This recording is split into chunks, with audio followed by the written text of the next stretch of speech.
Good evening, ladies and gentlemen, and welcome to the Silver Spurs Arena for kickoff of the 2019-2020 MASL season. And we are underway. Austin David here with Brian Ackley. And Brian, we didn't have too much time to start. We were honoring Lewis Neal before the game, but this is quite an exciting match between these two teams, retooled and revamped for this season. A lot of familiar faces on both sides as well. Yeah, a lot of new faces on both sides, as we will talk about during the broadcast. The Tropics signed 11 free agents this offseason and also traded for the reigning Rookie of the Year in Zach Reggett. And Orlando retooled and brought in some good talent from the Western Conference as well. Some of it not dressed tonight. Unfortunately, both teams hamstrung a little bit tonight with some visa issues, but we'll talk about that as well. Yeah, a lot of players on both sides are missing. As Richard Schmerman takes a shot, Hugo Silva with the save. Interesting note, Chris Kokalis, the coach for the SeaWolves this season, taking over for Tom Traxler last year. Chris, obviously the assistant coach and the GM last year, so he knows this team very well. He basically put it together himself, so very, very familiar with all the players that are on the field as of right now. Meanwhile, for the Florida Tropics, not with their normal coach today. Yeah, not at all. In fact, Clay Roberts up in Kentucky in an NAIA playoff game. He is the head coach at Southeastern University in Lakeland as well, and they are in the national playoffs, and he had a game tonight up in Kentucky. So he is there, and the team owner, Panos Akavitas, Dr. Akavitas, and Lucas Teixeira behind the bench tonight. Lucas was originally scheduled to play, has a little bit of a groin issue anyway, so he's helping out with the coaching duties as well. We see Drew Ruggles, one of the many new signings for this Tropics team, and as you mentioned, the good doctor that's coaching tonight, he won a national championship for the Lakeland Tropics in the outdoor game. Yeah, he knows his soccer. He's not just there as a figurehead. He has been a player, coach, and supporter of the support for decades in Polk County. So he's not lost behind the bench tonight. You see both teams trying to find their footing. It's first game of the season, a few preseason games for both teams, but it's going to be a bit sloppy in the beginning, and you'll see some plays of just miscommunication, still trying to figure out each other's tendencies. Tropics have actually had a very long preseason. Unlike most teams in the league, they got together very beginning of November. So you see Johnny Mendoza on the run. Mendoza signed a little bit late in the preseason after playing his rookie season in MASL last year. Quite an impressive rookie season coming from the outdoor game to the indoor game. You don't necessarily know how you're going to adjust, but he has adjusted very well, and enough so that Chris Kokalis made it a point to bring him back into the fold. Yeah, I like some of the moves that Chris made here this offseason, and it's the same situation with the Tropics, Austin. It's just a matter of getting used to each other and knowing the tendencies, knowing where they're going to be on the field. No question that the Tropics have the talent to be one of the contenders in the Eastern Conference this year. Just really a question of how long it'll take to bring it all together. That's exactly right. So you see Omar Tapia running down Hugo Silva, who will blast it out of play. Silva, the goalkeeper from last year, all of last year, though there was some questions in the beginning of camp who would start in this game, and unfortunately Heiner House, who has come from one side of Orlando to Lakeland now, he's unable to play tonight, so Hugo is back in goal. But once that is all cleared up, it's going to be a question to see who is going to earn the job. Yeah, and I think they'll earn it by playing on the field. It's Coach Clay Roberts calls it a 50-50 situation. Heiner, one of those Florida players, not able to dress tonight because of the visa situation, but they fully expect him to be available the next time that these two teams meet. And here's Lewis Neal trying to get the ball off for Tapia. He'll fake the shot, tries it, and it's going to go off the boards. It's right back to Yoshi Sandoval. Sandoval wearing the captain's armband today as he's taken out by another one of the new boys, Steven DeRue. Came over from Utica. First player that ever played in MLS that signed with the Tropics. Bit of sloppy play. As we mentioned before, this is the first game. This will happen. Tapia tries to settle it down. Pushed off the ball, and will earn the foul and the free kick. Robert Acosta called on that contact foul.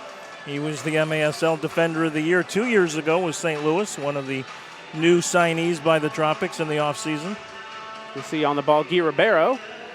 He was a practice player last year for the SeaWolves and impressed in the preseason and also last season during practice. He's a big body. He's 6'2". He knows the indoor game very well. One of many Brazilian players on this team and is very excited to play in his first MASL game. Yeah, I like that size up front. That can be a real advantage at the top of the box, top of the arc to use that 6'2" frame. See Lucas Monolaris on the ball. Rafael Alves, another big body in the back. It'll be interesting to see for both sides just how many line shifts they end up making. A lot of talent on both sides. A bit handicapped, like we mentioned before, but still a lot of talent on the Lakeland side, especially with all the talent that they've signed that are still available, like Joey Tavernese, Gordy Gerson, especially those guys up front. So it'll be interesting to see how the Tropics end up trying to fit all that onto the field at one time. It's Antonio Manfoot somehow getting out of traffic and all the way back to the back.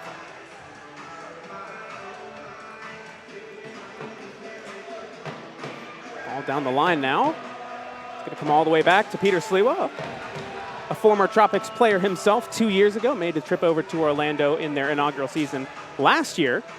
Yeah, and he looks good. We were talking a little bit earlier this week, Austin, about the fact he's in great shape, lost some weight, and it will make him quicker, and he's great with his feet, maybe as good as anybody in the game with his feet in goal, which is an underrated asset. Yeah, we got a top of the box. Says head referee Chris Penso. The SeaWolves next home game is Thursday, December 5th at 7:35 on the SeaWolves. Just a quick clearance from the Tropics, and now a set-piece opportunity coming for the SeaWolves. At a point of emphasis in this preseason so far. Let's see if it comes to fruition here with Richard Schmerman. Plays it off for Eduardo Cruz, who misplays it, and now on the run is Antonio Manfoot. He's taken down, and I believe the ref was calling for a foul. Couldn't hear it through all the crowd noise. The Tropics fans have come in force tonight, as we expected. A lot of flags, a lot of drums. I think they were originally saying play on, but then they finally blew the whistle. Well, it's the first game of the season for everyone. Stefan Mijatovic, another former SeaWolves player, joined the team late last year on their very long run to the end of the season, which included many back-to-backs. The 6'5" defender out of Chicago. Played with the Mustangs back in the day a couple years ago.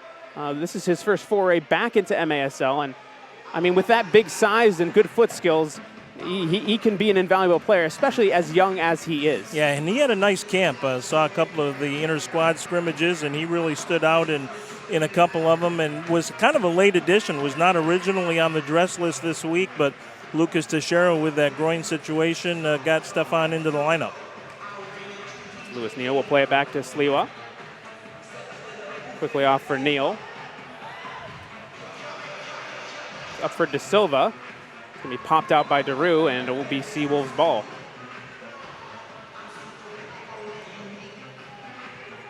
Ruggles was one of the first signings that the Tropics made in this quite, what's the right word for it?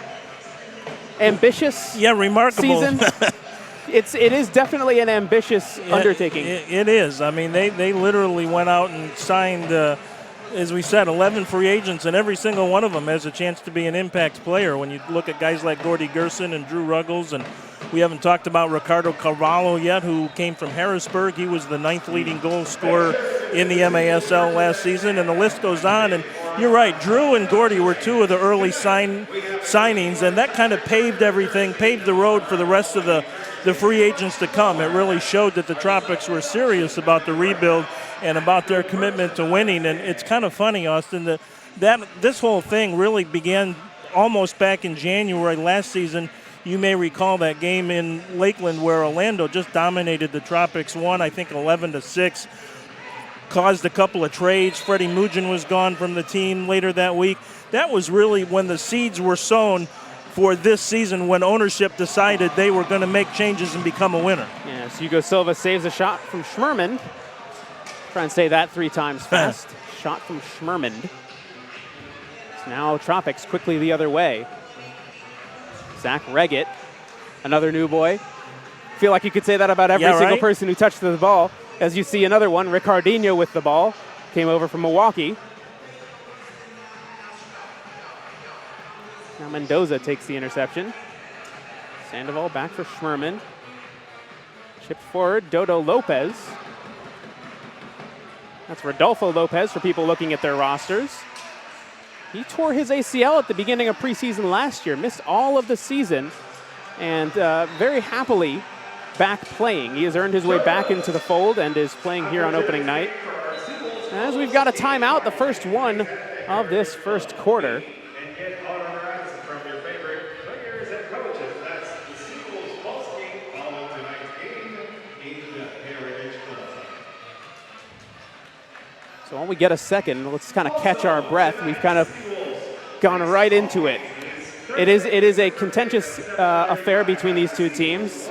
Orlando leads the overall series 4-2. You mentioned the struggles last year. Tropics finishing 6-18.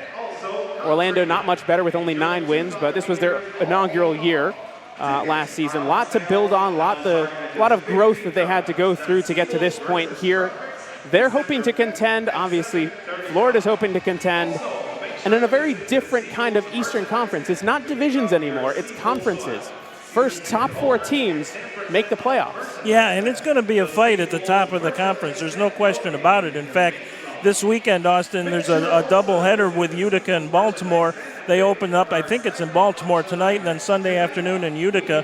And probably those are the 2 teams to beat in the conference. And it's not even silly to suggest that 2 games the first weekend of the season could actually go a long way towards determining the conference and the playoffs, because Baltimore, Florida, Milwaukee, Utica, probably the top 4 teams. If you're looking for a couple of teams that could sneak into that, I think Orlando's roster is pretty solid once they get everybody here, the visa issues notwithstanding. But I think Orlando could sneak in there. Harrisburg is another one. You got to like what Pat and Kevin Healy are doing with the Heat, and they finished the season very strong last year.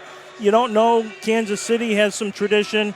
So there are teams that can certainly work their way up into that conference playoff picture, but we'll have to see how it all plays out. But right now, I think those 4 teams are the ones that everyone's shooting for, and we'll see if Florida can live up to the reputation they have, at least on paper at the moment.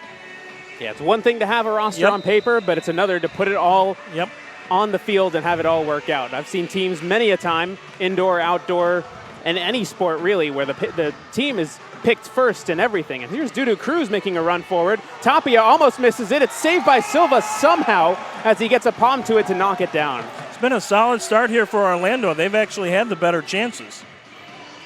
It's now quick play off the boards by Silva, off to Daru. Threaded through for Alves, back for Silva. Tries to thread it through for Daru again. Daru pushed from behind, and that's an easy foul. Mario Alvarez getting a bit too aggressive on that play.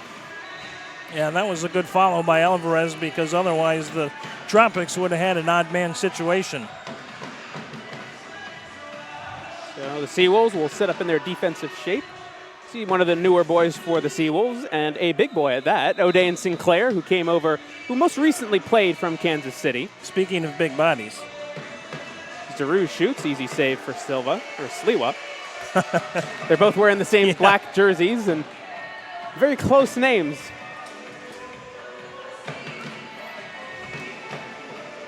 Peter had a very good season coaching his junior college team up in Chicago. Almost went to the finals of his respective district and lost to the best team that had not lost a game that season and beat every team by like 6 or 7 goals. So good run, but ultimately did not end up in a championship. Tapia now tries to get past Mijatovic, and Mijatovic is called for the foul. Tapia, one of the guys that Orlando will look to pick up some of the scoring slack. You look at this roster and you kind of wonder right now where the goals will come from. Tapia definitely won as Schmerman blasts one, blocked, and will come back to the midfield. No Thiago Freitas, who was one of the leading scorers last year for Orlando. And of course, Rojas not able to dress either because of visa issues. and Gordy Gerson gone. That's 70 goals off the roster just between those 3 players last year for the SeaWolves. Yeah, the nice thing about Omar Tapia is that coming from his former team, well, technically 2 teams. He played for El Paso and Turlock, which is now Cal Express. He scored quite a number of goals, 27 goals in fact, as that one's blocked away, and Mijatovic will knock that out. So again, a good scoring chance, though, for the SeaWolves on that set piece. Like I mentioned, Tapia, 17 goals in El Paso in 2017-18 with 14 assists.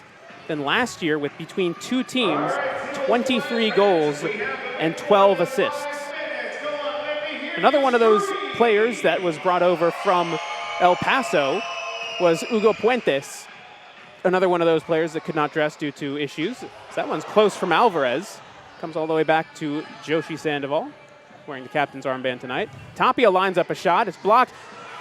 And it's going to be headed in. It's Johnny Mendoza to open up the scoring for the SeaWolves as they lead it 1-0. Well, good play by Mendoza to take it off the boards. Stefan Mijatovic, the defender, didn't have Mendoza marked quite closely enough. And Johnny able to bang it off the woodwork. And Orlando very much deserves this 1-0 lead. They've outplayed the Tropics here for the first 10 or 11 minutes, no question about it. And it was set up by Tapia off the shot. And we talked about the impact of Johnny Mendoza at the beginning of the game. He's right, dare I say it, Johnny on the spot. It's set up right there for me. I have to take it. It was a nice play. He didn't try and do too much with it. It was set up perfectly for a header, and he didn't try and settle it or take an extra second. Maybe that will wake the Tropics up here a little bit. You could argue that was kind of a simple goal as though Dane Sinclair misplays it. Now it's Zach Reggett. Reggett shot, blocked away, back to Reggett. Reggett taken down in the box, no call. Now it's Acosta with it. Acosta accosted by Guy Ribeiro, and it'll come all the way back. Chipped forward and headed out of play by Luis Mota. So now, like you said, we'll see if the Tropics wake up.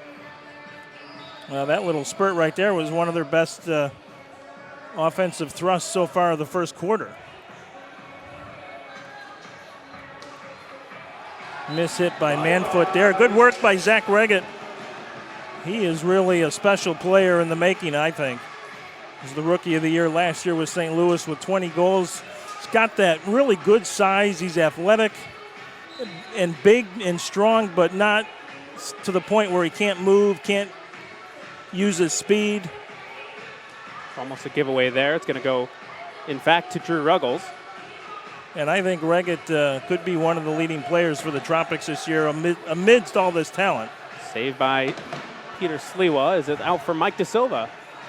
Mike, another new guy who joined the team in preseason camp. He's hounded by 3 Tropics players with no help from the SeaWolves, and unfortunately they turn it over. De Silva actually was a practice squad player for the defending champions now, the Milwaukee Wave. He's got a ring to prove it. Pretty good training ground, don't you think? Not a bad one. A lot of competitive spirit in that round. Yeah. Especially with so many dynamic players on that roster. Well, the Tropics think they have someone special in Drew Ruggles, who was one of the defensive mainstays on that Wave championship team. He'll get his ring, as will Ricardinho, when the Tropics visit Milwaukee for the Waves home opener on December 7th. So turnover here is going to be cleared away by Mario Alvarez. Now it's Tapia. Tries to knock it forward for Mendoza. Ruggles gets it back to Silva, and they reset. Tropics have shown more offensive life here. Carvalho. That's a handball. Was just a little deep when he got in on Sliwa. So it's a Ricardo Carvalho handball, unless they call a foul here. Is Chris Penso going to change the call? He is.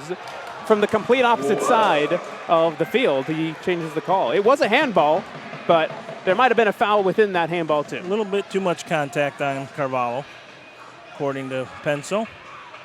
Good officiating crew here tonight.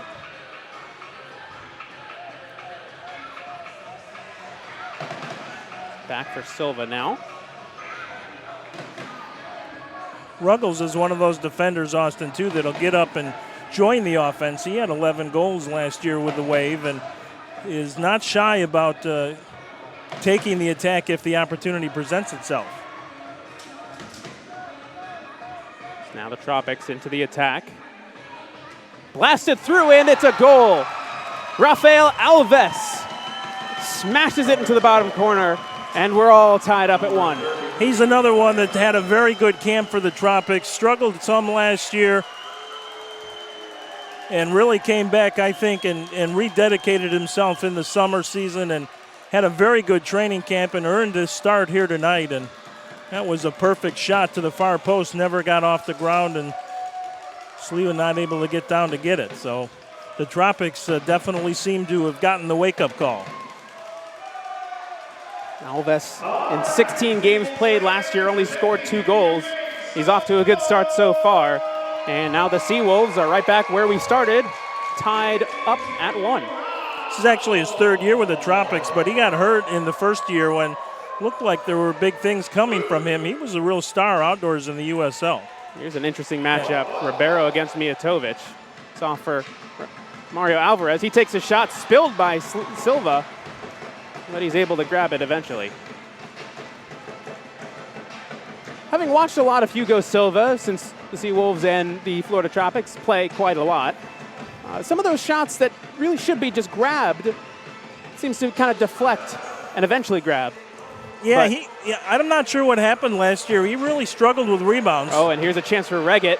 Popped up for Manfoot. Manfoot is going to miss the header, and we've got Dudu Cruz on the ground in pain. Looks like he got a shot to the nose. Trainer's called over immediately as he looked like he hit the ground. Here's a quick little replay. Up for Manfoot, and Manfoot looks like he just went in with the shoulder. Yeah, that was that's a shot to the head. Unfortunate all the way around for the Tropics. Looked like Reggett would have a great scoring opportunity and unselfishly dished it off to Manfoot, who was coming down the right wing, and just a little bit high for Antonio. I know his folks are here tonight and would have loved to have seen him score. But that's one of the things that the new Tropics players are going to have to kind of get used to is when to pass, when to shoot. And, you know, we as fans, we're going to have to kind of accept the fact that at times players are going to be unselfish, and we shouldn't get mad at that. I mean, it's easy to say Reggett should have shot that, but it was an unselfish play trying to create a better opportunity for Manfoot. Nothing wrong with that, and we'll see that a lot this year. I honestly think that Reggett didn't have a great opportunity to shoot it. The ball was bouncing. It came up high on him. I think he just tried to do what he could with that. Eventually, I think he may have been going for goal with a chip, but it all depends on who you ask on that point. Yep. So Eduardo Cruz, number 17, he's able to come off under his own power. Still uncomfortable looking at his neck and his chin area. So I think it was Chris Penso who made that call originally. He's an MLS ref. Right. They're taught as soon as there's a shot to the head, stop play, go check. It's part of one of the newer initiatives in MLS. So you can kind of see how that carries over a bit.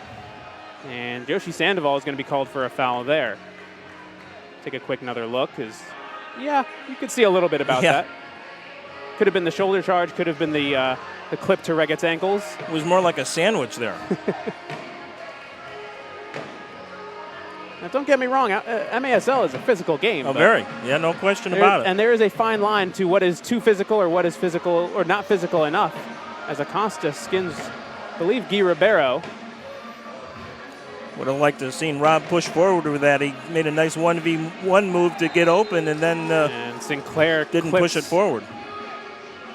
Yeah, I'm not sure who he clipped. Let me take another quick look. Is that Carvalho, maybe? Yeah, looks like he's Ricardo okay. Carvalho, yep.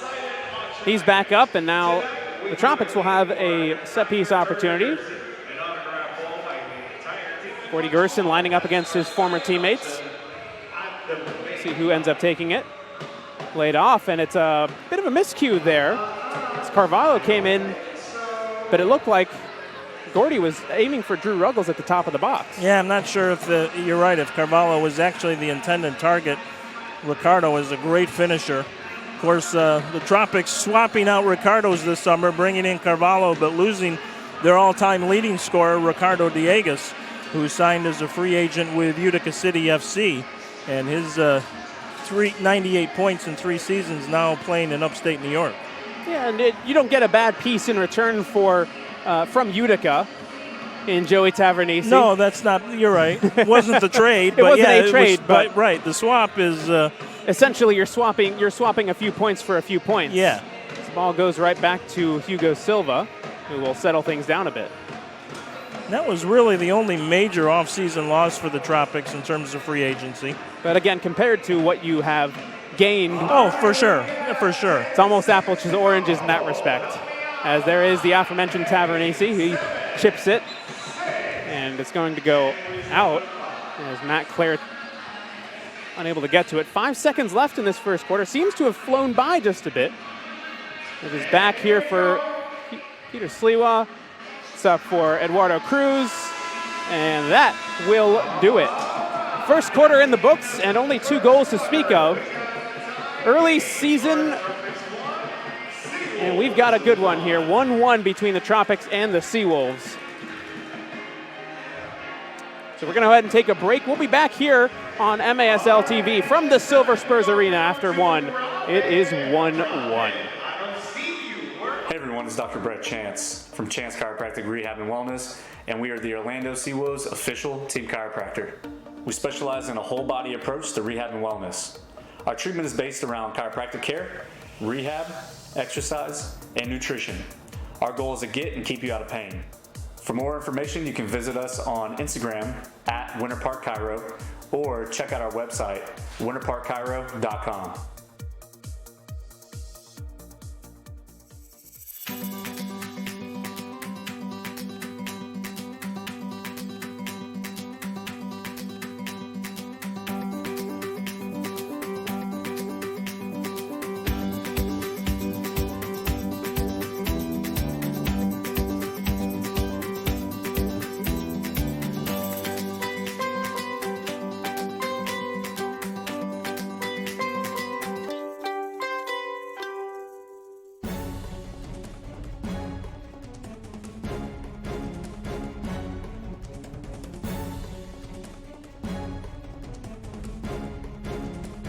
After an accident, you need a fighter. Injured? Choose a champion. Choose a winner. Let me fight for you.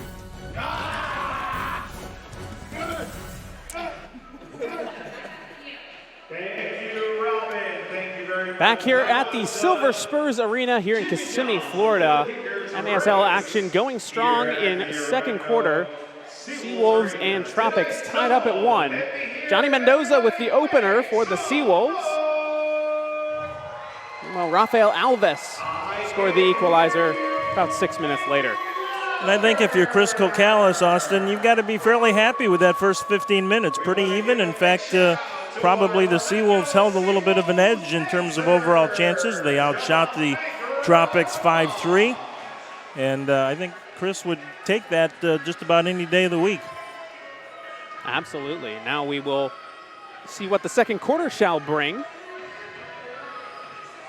Tropics, though, did definitely ratchet up their offensive intensity in the last 4 or 5 minutes after that Mendoza goal, which came at the 9:49 mark. Rafael Alves with the equalizer at 12:20. A little bit of pressure coming from the SeaWolves as Gerson gets ahead on it, trying to get it on the counter. Sliwa with a nice touch. He's got feet like loaves of bread. It's very soft, but very controlled as well. Yeah, his footwork is among the best in the game of any goaltender in this league, and it's really an underrated skill in this league. Valuable commodity for goaltenders. Gets you out a lot of trouble, and Peter does it as calmly and as smoothly as anybody. Yeah, a lot of the, I would say, contention with some of the fans was some of his mobility, but he was hurt at the beginning of the season. In fact, the first game of the season, he went down injured and was out for a good number of weeks. Came back, wasn't quite himself, but has now spent the offseason really working on his craft, his body, and his mobility. So shot here is off the wall, and it'll come back here for the Tropics.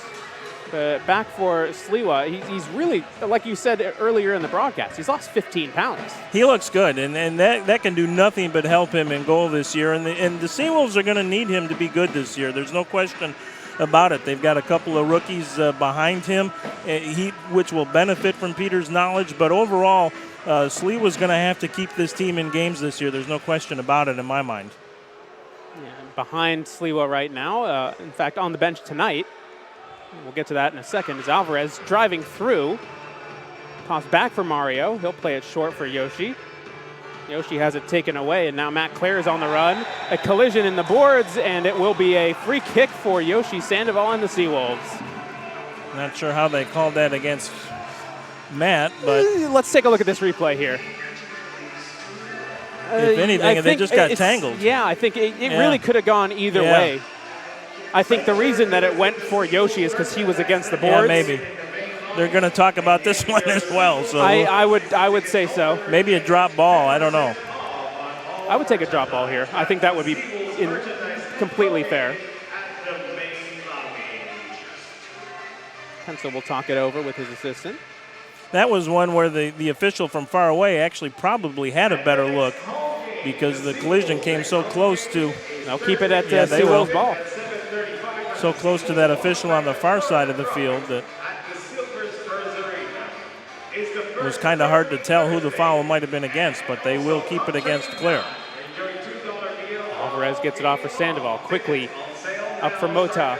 Mota against Ruggles, tries the little back heel. Ribeiro pops it up in the air. It's still loose. Ribeiro playing with Mota. Mota again, now gets a shot off. Silva clears it over for Sandoval, and he blasts it over the glass.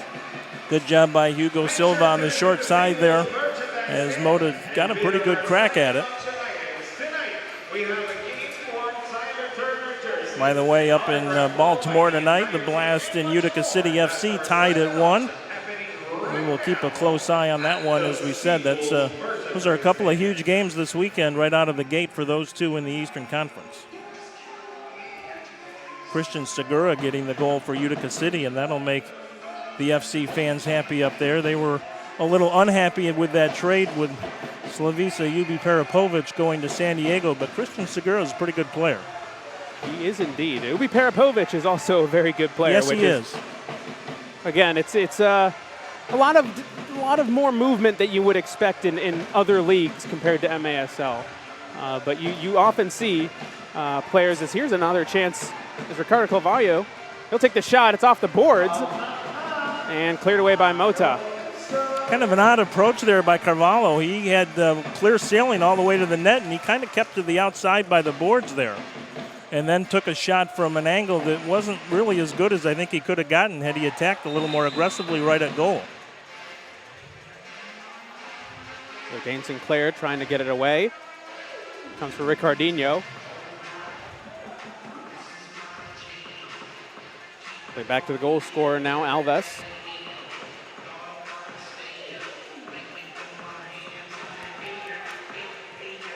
Silva plays it down.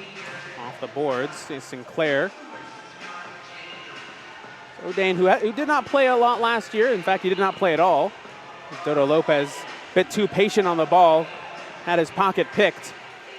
So now another opportunity for the Tropics. It's off the boards, and a little palm away by Peter Sliwa saves a goal.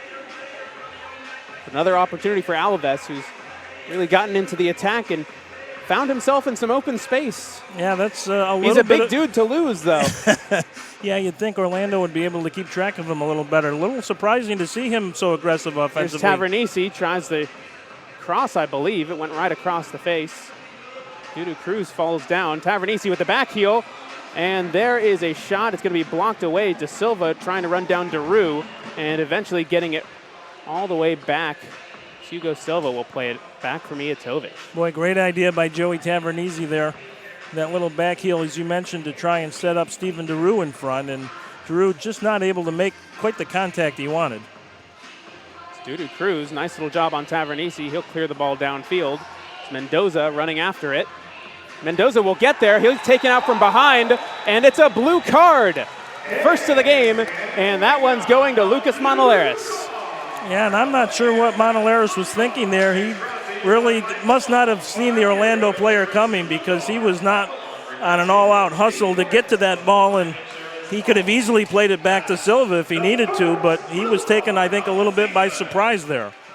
That's our first blue card of the season here in Orlando. Montoleros will sit for 2 minutes. And Orlando will play up a man. See how they approach this next 2 minutes with everything.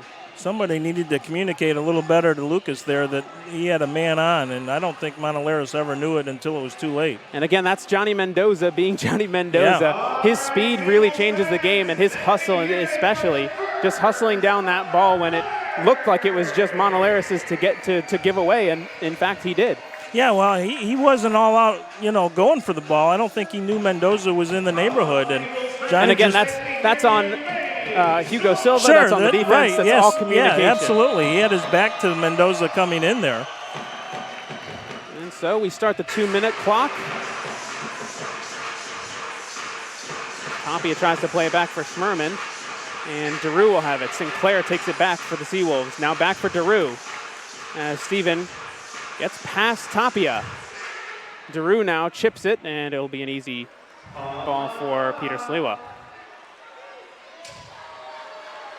So back the other way. We've gone through 30 seconds. No shots on goal for the SeaWolves. Played back, Eduardo Cruz. Tropics going with 4 defenders on the penalty kill here.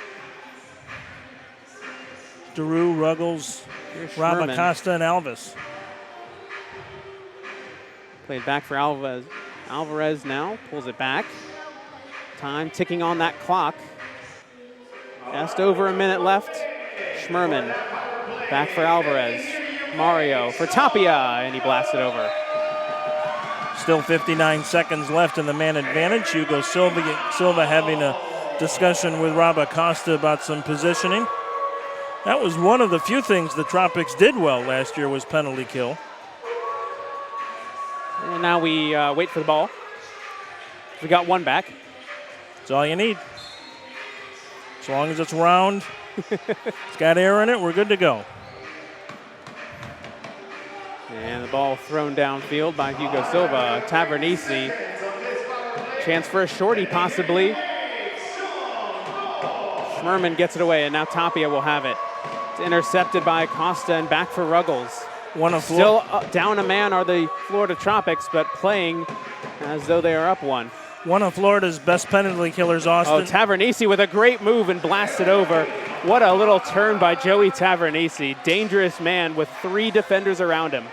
Just going to mention that Anthony Arrico, who is one of the Tropics' best penalty killers, if not their best penalty killer, not dressed tonight, and he is out for an extended period with a pretty major MCL injury. Don't know if it's a season ender, but he is definitely going to miss a good portion of the season, and that's a loss for the Tropics. He's an emotional leader, a high-energy player, good skill, can play defense, can play midfield, has a couple of shorthanded goals in his career with the Tropics, so they will miss him on the penalty kill.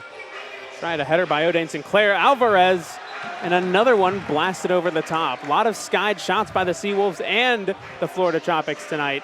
Just can't keep their shots down. And with the new glass above the goal here at Silver Spurs Arena, you'd think they'd try and use it a little bit more. Tropics just 10 seconds to kill here now on the power play for Orlando, so they should be able to run that time off. So again, Silva throws it down. Schmerman has it, 2 seconds, and that's the penalty killed off. As Schmerman shoots the ball, and it's almost disastrous for the Tropics as Silva manages to play it away for the moment. And now back to full strength.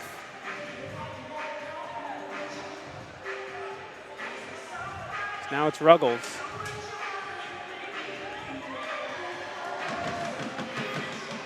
Ruggles, of course, coming over from the Milwaukee Wave. Spent 3 years there and really became a leader immediately on this team in training camp. Real high accountability guy with himself first, but with his teammates as well, and that's something that the ownership and front office here, the Tropics, felt had been in short supply with this team for the last couple of years. You see Ribeiro turning the ball over. He just getting sandwiched between 2 defenders and not really giving the ball up. Schmerman blocked by, oh, what a save again! And a block by Yoshi Sandoval. What a stop. Boy. Peter Sliwa looking like he's 29. Tremendous defensive stand there by the Tropics. Great save by Sliwa on Reggett as he had the rebound, and then a block by Sandoval as Manfoot looked for a third try. Best defensive stand of the night for the Orlando SeaWolves, a big moment. Back-to-back saves in quick succession. The first one was good, the second one was great. He was just about on the seat of his pants, and Zach Reggett, as we know, is a great finisher and couldn't quite get it past Sliwa, who shot the hand up to make the save, but that is what the Tropics are expecting from this group of offensive talent. They brought talent in at every level. They brought in a good goaltender, they brought in top-line defenders, but they really went out and addressed the offense. You look at the numbers of these guys that they brought in. If you just count, Austin, the 6 forwards and midfielders that the Tropics brought in this offseason, those 6 players have combined for 599 goals in the Major Arena Soccer League. So they have brought in a lot of firepower. Heiner House, I think, is going to be a key in goal. You guys got to know him very well in Orlando here last year. Very athletic goalie, and wouldn't be surprised to see him in goal when these two teams tangle again here on December 5th. Kind of an unusual schedule for both of these teams early in the season with this game tonight. They're both off for Thanksgiving. They will both play here again on December 5th. And in fact, 5 of the first 10 games for the Tropics this year are against the SeaWolves. So they will get their rivalry started early and often here in 2019 and 2020. Of course, for the Tropics, the schedule is really kind of unusual beyond all those games with Orlando. 4 of the other 5 in the first 10 games are against either Baltimore or Milwaukee, the 2 teams that have won the last 4 MASL championships. So by early January, I think the Tropics fans will have a pretty good idea of just where this team is and how good they can be. They'll get Milwaukee and Baltimore at home and on the road each. It is a very interesting schedule to start the season, and as it goes on, I mean, for the SeaWolves' sake, January, February especially, gets really, really tight with a lot of games packed into a short amount of time. Well, and the SeaWolves have the same issue as a lot of teams. Arena availability sometimes is a problem. It's not a big problem in Lakeland. They have been blessed with always having a great weekend schedule, but I know that isn't always the case in a lot of cities, and you do end up having to play a lot of games sometimes in that short period. Yeah, especially with the Lakeland Magic as a co-tenant of the RP Funding Center over there. The SeaWolves, they have to attend with a rodeo, the Silver Spurs Rodeo, that is very famous in these parts. Always here around February, March time. Don't they have the big car auction here too? They do as yeah. well. So they have multiple buildings in order to do that with as well. This whole complex, Osceola Heritage Park, quite a complex as well. Orlando City, in fact, they have just bought and purchased the baseball fields in the back and have built their training facility back there. So Orlando will be training their B team, their A team, and their academy all here at Osceola Heritage Park here in Kissimmee. So a lot of soccer happening. Last year it was baseball and indoor soccer. Now it's indoor and outdoor soccer. Quite a tandem. Here's Victor Pereiras skinning Luis Neal. Pereiras with the shot, and it's blocked away. Here's Luis Mota, one-on-one with Mijatovic. Defenders closing quickly, and they will get there. Yeah, good work by Matt Clare to recover. Now Clare will come the other way. Quick transitions here for both teams. Tavernese ball behind him as Alvarez will get it back. Quick off for Sandoval is back. It's for Alvarez again. Good defensive play by Matt Clare, but then didn't make a very good pass over on the near boards. Schmerman for Sandoval. Schmerman currently on the field, the leading scorer from last season as a defender. Had a career year for himself, and that's no slouch on his part, but like you said at the beginning of the broadcast, a lot of offense missing from this SeaWolves team tonight. Thiago Freitas being the main one. That's a handball by Drew Ruggles, and in fact it will be a, will be taken now by the SeaWolves on a free kick. Dangerous restart opportunity here for the Tropics as So you see a very clear handball on the replay. Yep. Orlando has been dangerous on some of these set pieces here tonight. You like Schmermond in this instance as he goes for goal and just misses by the skin of his teeth. Mendoza with the follow-up shot. It's going to be taken, and now Manfoot has a chance to go forward. He's taken down, and it'll be a free kick for the Tropics.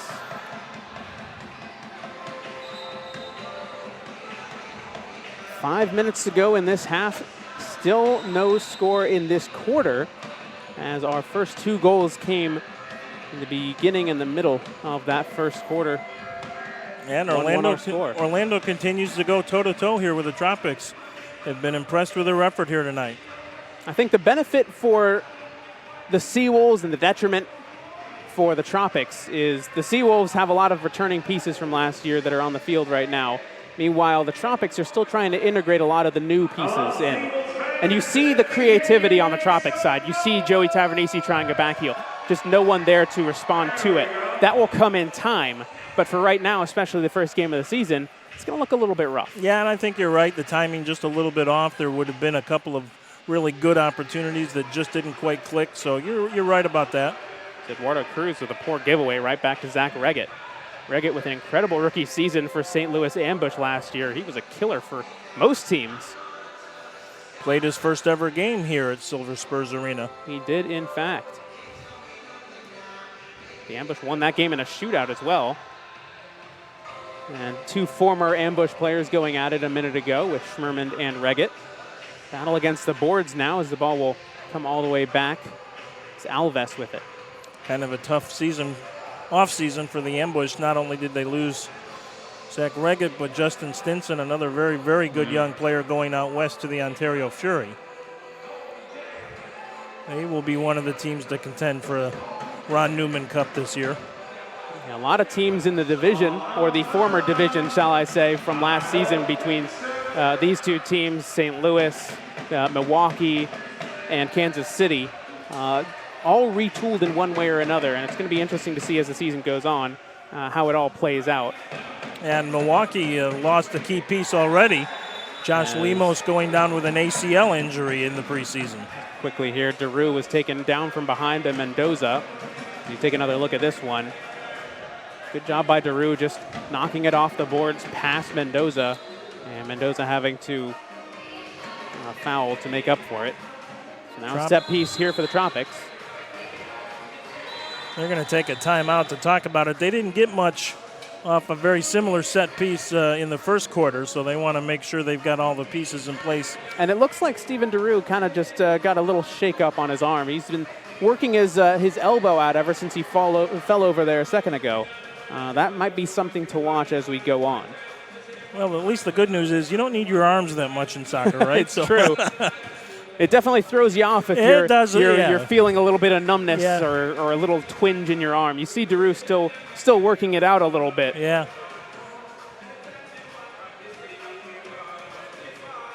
Came over as a free agent from Utica in the offseason, almost signed with the Tropics before last season, before Utica City finally convinced him to head up north.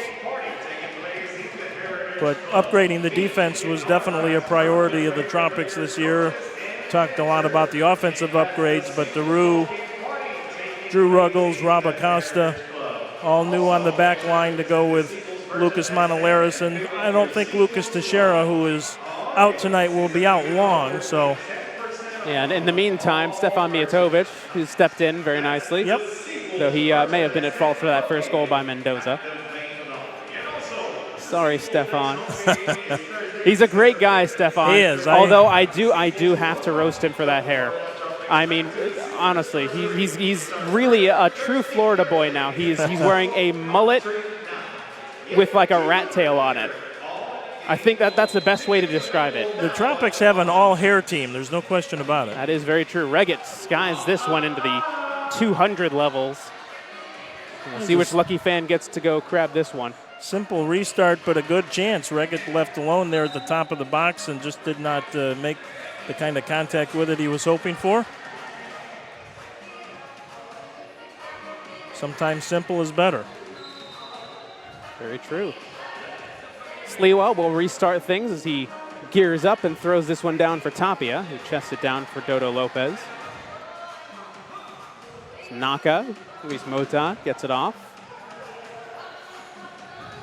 Once again for Naka as he chips this one down looking for Tapia. It's chested down and headed back. Nice play by Ricardo Calvallo. And good awareness by Ricardo as well, just to know that there is a player right behind him just to head it back for Silva. Meanwhile, on the other end of things, Carvalho battling with Sandoval. That was one of the things that the Tropics were looking for in their free agents was real two-way players. Not only guys that could play offense, but we've seen Gordy Gerson take balls off the goal line defensively as easily as he scores them. And that was by design, that they went out and got guys that not only could score, but were willing to commit and play on the defensive end as well. I think that was very much something that Chris Kokalis wanted to do. Talking with him and at length at many times, he wanted guys that would not only play and score goals and be dangerous offensively, but guys that would track back and actually be attentive and active within the defense. Because, again, the SeaWolves, they leaked goals last season. They were one of the worst teams in terms of statistics when it came to goals. So that was definitely something of a priority for Kokalis and the SeaWolves, just to retool defensively and really get guys that would buy into the system. And so far to this point, done a pretty good job, and it doesn't hurt that Peter Sliwa has looked pretty good. Yeah, minute 20 to go here in the half, and it's a 1-1 tie, and I can promise you Chris Kokalis and the SeaWolves would take that. Here's Alvarez almost there for Silva, but he grabs it instead. And yes, you're right, he will take that tie right to the locker room. Let's see if they can hold it for the next minute and 6 seconds. He'll take it 10 times out of 10 and 11 times on Sunday, I promise. Silva, Mendoza trying forward as Tapia will get a head down to it. Gerson against Eduardo Cruz. Gordy gets it off now. Pereiras on Alvarez. He takes the shot, and that one, I believe, took a deflection, so it'll be a corner. 46 seconds even left to go in this second period or second quarter, and this half as well. Matt Clare will come out to do the corner kick. Let's see what they've drawn up. Tavernisi, Gerson, Pereiras, and Monolaris. A dangerous number of offensive talents out there. Meanwhile, it's Eduardo Cruz, Mario Alvarez, Richard Schmerman, Johnny Mendoza, and Omar Tapia to go along with Peter Sliwa. It's taken by Alvarez, and he knocks it right out of play, and that'll be a top-of-the-box scenario now coming up. Claire almost snuck that ball through to Gordy Gerson, who had a great shot from just about the penalty spot, but one of the Orlando defenders was able to get a leg in there just the last second. And we'll see what the Tropics come up with. 41 seconds to go, and it's Ruggles saved by... I'm almost tempted to say saved by Silva, but it's saved by Sliwa. Alvarez now battling for it, battling with Ruggles. Eduardo Cruz blasted, almost hitting a fan. 26 seconds to go in this second quarter. Peter Sliwa has been really, really good here in the first half for Orlando, and he's exactly what they've needed here tonight. I got to tell you, Brian, your PA announcer has ingrained it in my brain. Saved by Silva. Yeah, right. Every time I want to say Sliwa, it pops in my brain. Yeah. That just means he's doing a good job, It's opening night for all of us, right? Exactly right. So Silva will throw it down. Headed down by Alvarez, flicked on by Mota. Ruggles back for Silva. 12 seconds left. We might just see this one play out as it stands. Ricardinho will play it back for Ruggles. Guy Ribeiro challenging for it. Can he get a shot off here at the last second? He plays it back for Alvarez, but the buzzer sounds. And with that, the SeaWolves and Tropics deadlocked at 1 apiece through 30 minutes. 2 quarters down, 2 to go. As we will go ahead and take a break here on MASL TV. From the Silver Spurs Arena, it's 1-1 between the SeaWolves and the Tropics. And now, ladies and gentlemen. Now, commercial-free Monday on The Wolf. Here we go. The Wolf. 103.1. Yeah. The Wolf. I'm following the 95.9 FM tiene la música que llena. Música que llena. En las mañanas, la mejor manera de despertar en Hoy es tu Día con el Ruso. Y en las tardes, no te pierdas a Yanira Torres en un café contigo. Curiosidades, música, chistes, el clima, el tránsito, comentarios interesantes, noticias de actualidad y mucho más. Y todo por Alfa 95.9 FM, la emisora de todos.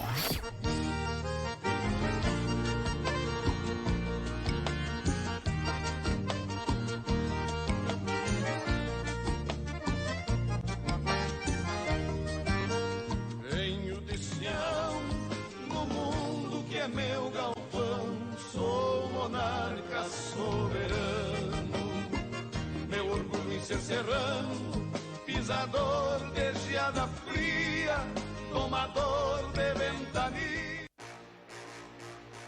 New Endless Pan Pizzas on Cece's Buffet.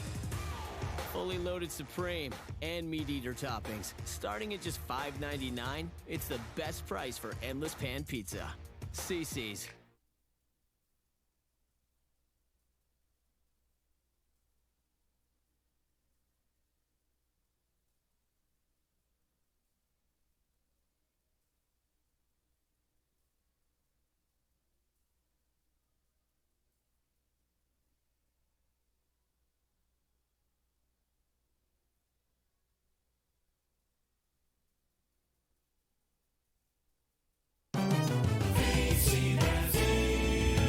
Na edição 85, Focus Brasil, o evento mais importante da comunidade imigrante brasileira.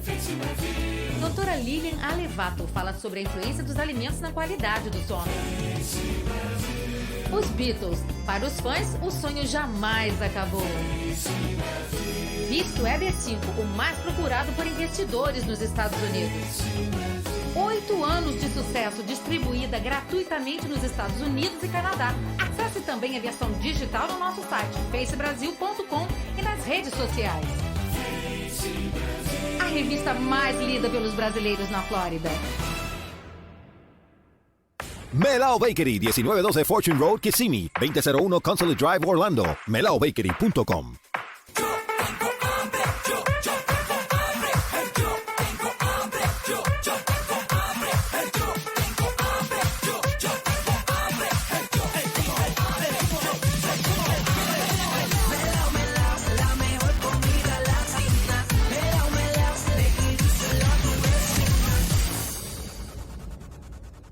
How much for this one?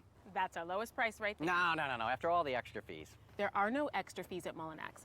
That's the price. That's the price. That's the price. That's the price. I like it. That's upfront pricing. That's Nuestra misión es estar siempre contigo. Contigo para llevarte la información más precisa. Contigo cuando el tiempo es severo, para que tu familia esté protegida. Contigo en cada jugada y con toda la adrenalina del deporte. Contigo las 24 horas, donde quieras y cuando necesites estar informado. Estamos contigo, conectándote desde la Isla del Encanto. Contigo para llevarte las noticias más impactantes del día. Somos Telenoticias 31. Siempre contigo.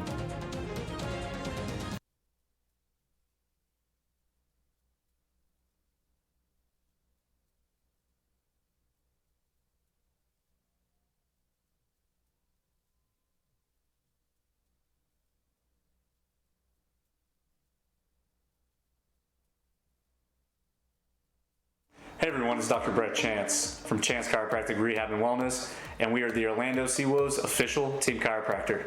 We specialize in a whole body approach to rehab and wellness. Our treatment is based around chiropractic care, rehab, exercise, and nutrition. Our goal is to get and keep you out of pain.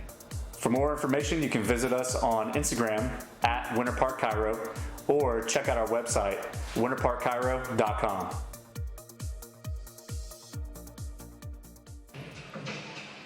Back here at the Silver Spurs Arena as we got a freestyler performing for the Crown tonight. It is 1-1 between the SeaWolves and the Tropics. Once again, Austin David here with the Florida Tropics' own Brian Ackley. And Brian, it's been kind of what we expected and kind of not in this first 2 quarters of action.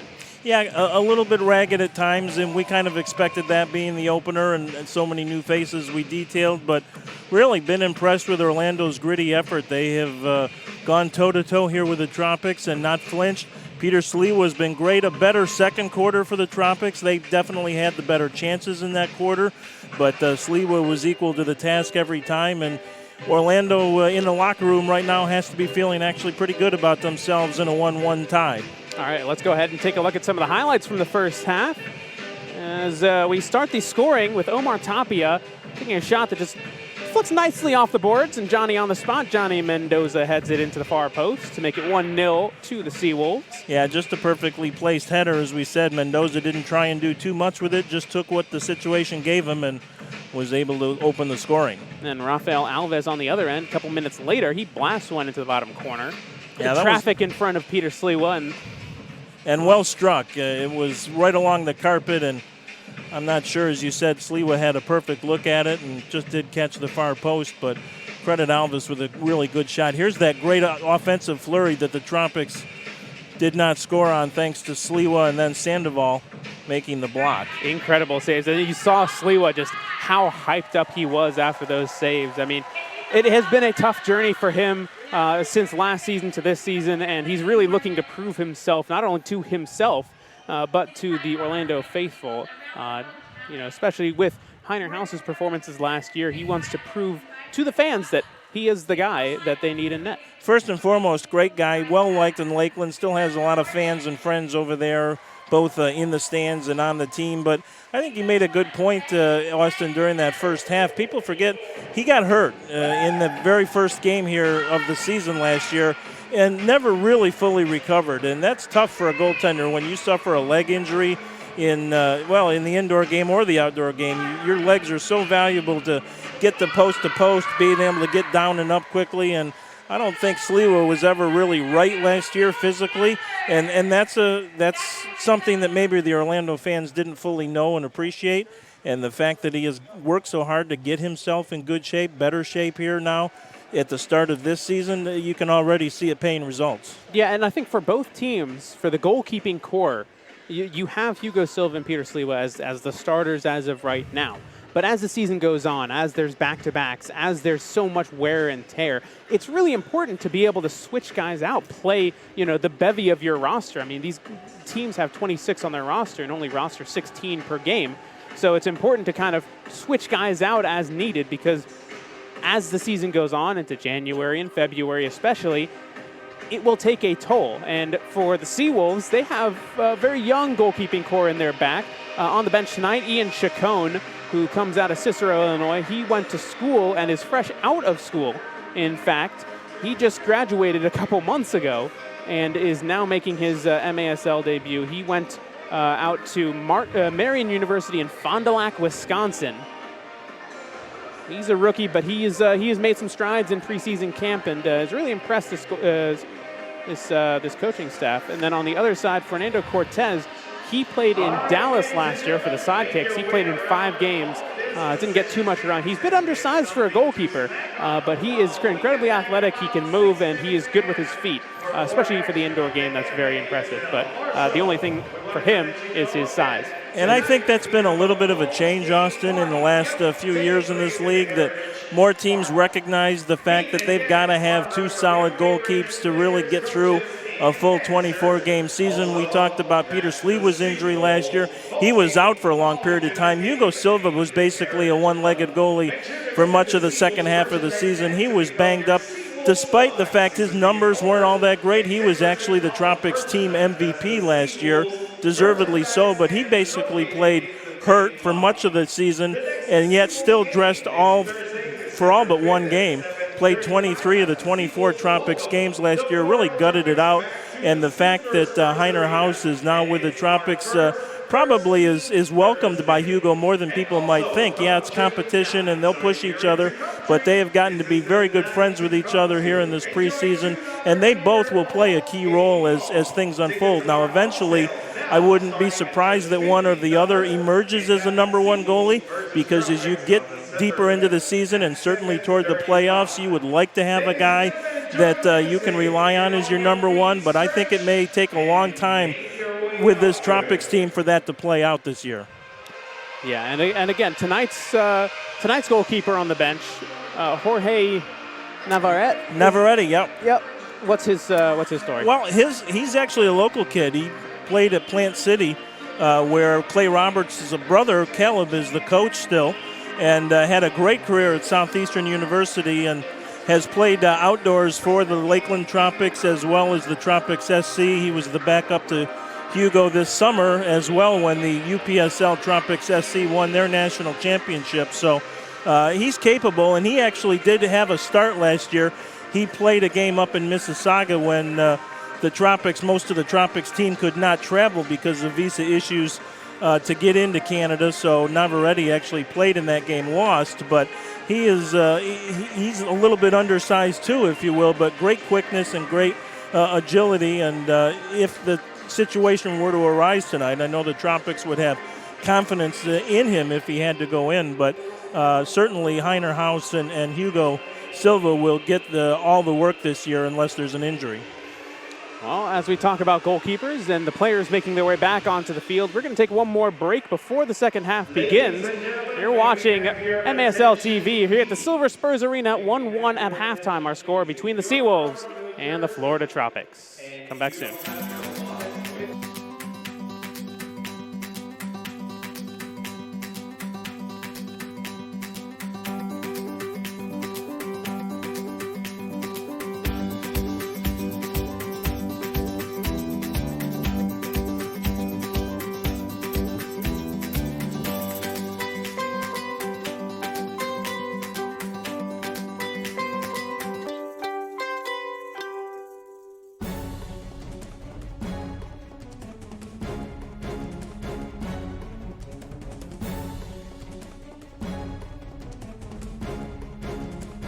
After an accident, you need a fighter.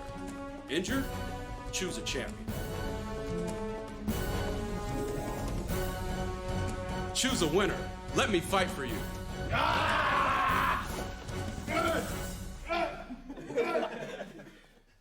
Now, commercial-free Monday on The Wolf. Here we go. The Wolf.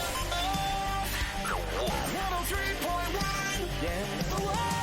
Alfa 95.9 FM tiene la música que llena. Música que llena. En las mañanas, la mejor manera de despertar en Hoy es tu día con el ruso. Y en las tardes, no te pierdas a Yanira Torres en un café contigo. Curiosidades, música, chistes, el clima, el tránsito, comentarios interesantes, noticias de actualidad y mucho más. Y todo por Alfa 95.9 FM. La emisora de todos.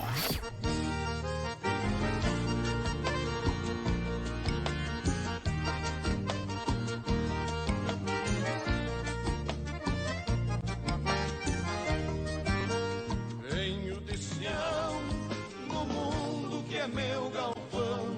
Sou monarca soberano, meu orgulho em ser serrano, pisador de geada fria, tomador de ventania.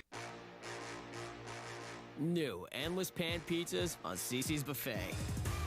Fully loaded supreme and meat eater toppings. Starting at just $5.99, it's the best price for endless pan pizza. Cece's.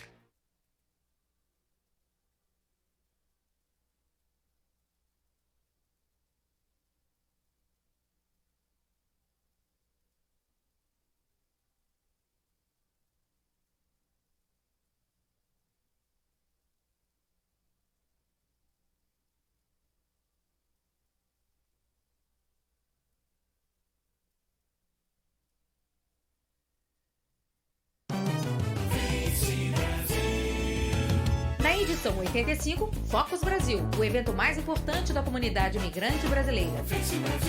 Doutora Lilian Alevato fala sobre a influência dos alimentos na qualidade do sono. Os Beatles, para os fãs, o sonho jamais acabou. Visto EB5, o mais procurado por investidores nos Estados Unidos. 8 anos de sucesso, distribuída gratuitamente nos Estados Unidos e Canadá. Acesse também a versão digital no nosso site, facebrasil.com, e nas redes sociais. A revista mais lida pelos brasileiros na Flórida. And we're back here with just a few seconds left before the second half kicks off. 1-1 our score between the Florida Tropics and the Orlando SeaWolves. Austin David here with Florida's own Brian Ackley as we get set to take in these last half hour of indoor soccer. Yeah, and let's see if the Tropics don't come out a lot more aggressively than they were in the first 30 minutes. They had several chances, I thought, in that first half to be more aggressive offensively, had some space in front of them to attack and elected not to. And let's see if they don't step up the pace here in the third quarter. When you've got this much talent, I think you've got to attack at every opportunity. You know, indoor soccer is a game where you've got to give up one to score two, and that's okay. And that outdoor soccer mentality is you never want to give up any goals, but sometimes in indoor soccer you do give up one to score two, and I think that's the kind of team this Tropics team needs to be. They need to be aggressive offensively. They need to take the space when they get it and attack. Yeah, I think as this game remains tighter, stays the same score, you're going to see teams take more chances, and then the game might open up a little bit towards the fourth quarter. But there are definitely goals in this game. The question is, when will they come? As we get ready to kick off the second half, Tropics will eventually get the ball. We got to make sure that we have the ball. There is one out there, I do believe. Ah, we do see a ball there, yes. And now we are underway.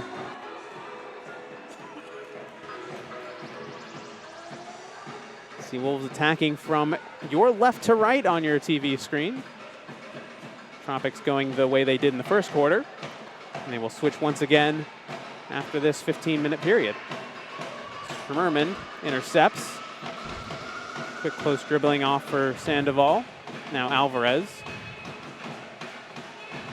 Bit of passive pressure here. Schmerman now almost getting to that one. He'll be turned around, and now running it down is Matt Clare, who will be bowled over. And Schmerman called for the foul. Good defensive play by Manolares there. Orlando had two forwards that had snuck behind the Tropics midfield, and Manolares was the only defender back, and he did a nice job to make sure that didn't get out of hand. Schmerman diving for the ball and eventually winning it for at least a moment. As Sliwa is going to have it as Yoshi just heads it back. Bit of pump fakes from Peter Sliwa. It's off for Alvarez, now back for Peter. Boots it downfield for Omar Tapia, and that will go out of play. Interesting statistical anomaly, Austin, from that second quarter. Orlando was not credited with a shot on goal. They had several good chances, but I think they all went wide. I don't really remember Silva making a really good save in that quarter. Yeah, difference in this year, the way they keep statistics. They're not counting really any shots. They're just shots on goal. So no total shots, just shots on goal from what I've heard. Yeah, Tropics with 5. I can believe that, and especially if there were 3 in quick succession in one right, play. Exactly. Ruggles plays it down. Tavernisi with good positioning as Drew Goff has come into the game for the first time. O'Dane Sinclair settles underneath it. Gets it back for Peter Sliwa. Goff, he had some good preseason moments. The fan fest that the SeaWolves had this past Sunday, he actually scored a goal and did a really good job. He's done a lot since coming into the game last year. Didn't play a lot. Really took some time to learn from players. Really kept in all the veteran players' ears, Yoshi Sandoval and Edwin Rojas. Some of those guys, just the guys that have been in the league for a long time. He's been attentive and has learned a lot about the indoor game. And he's really shown strides. It's good to see him out there today. You talk to coaches and players, they'll tell you it takes a good 2, maybe 3 seasons even to really fully pick up all the nuances of the indoor game and to kind of shed some of those outdoor habits, if you will. So not surprising, and that's to Drew's credit that he's a sponge on the floor out there soaking up everything he can from some of the veterans, because that will speed the learning curve, no doubt. Costa gets it off for Ruggles. Sinclair playing a little bit farther forward. O'Dane, a bit of a two-way player. Started his career off in the indoor game as a forward, and as his career has gone on, he's become more of a stalwart defender, just that big body that is able to body players off the ball down in the boards. As there's Eduardo Cruz, another one of those players that came in last year off a trial. In fact, a tryout down in West Palm Beach, I believe, was where he was discovered, and has really made strides himself in the games. As Dudu Cruz, as I mentioned him, turns the ball over. Here's Gordy Gerson. Gerson flies it over the bar. You know, Gordy would love to get one in. The question is really that I'm curious of. This one? will he celebrate? Probably. Yeah, he probably will. He will. scored 13 against Florida last year, so. Yeah, the question is because he's going against his former team. Though I did see him play against the ambush, and he grabbed a sign that said "Stop flopping Gordy" and held it up to the cameras. So he definitely embraces kind of the villain role, especially playing against his former teams. If he's on your team, you love him. If he's not on your team, you love to hate him. Yep, that's exactly right. That is Gordy Gerson in a nutshell. He doesn't have that trademark hair tonight. He's No, he didn't have it the first game of last season either. It took him a few games before he convinced not only himself, but Mario Alvarez and Richard Schmerman to bleach their hair.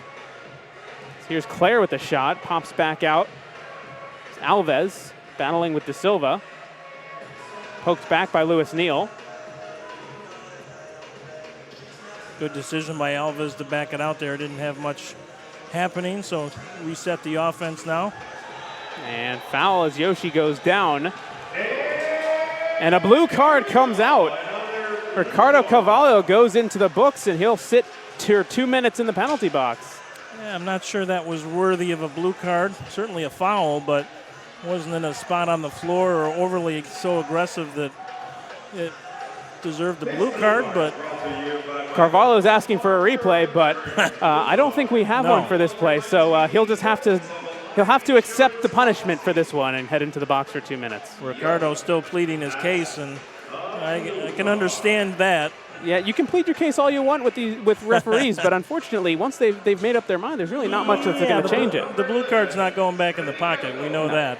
But I'm sure Ricardo was making the same point that it was contact and it was a foul, but it was a spot on the floor and a point of the game where it really didn't have any huge impact.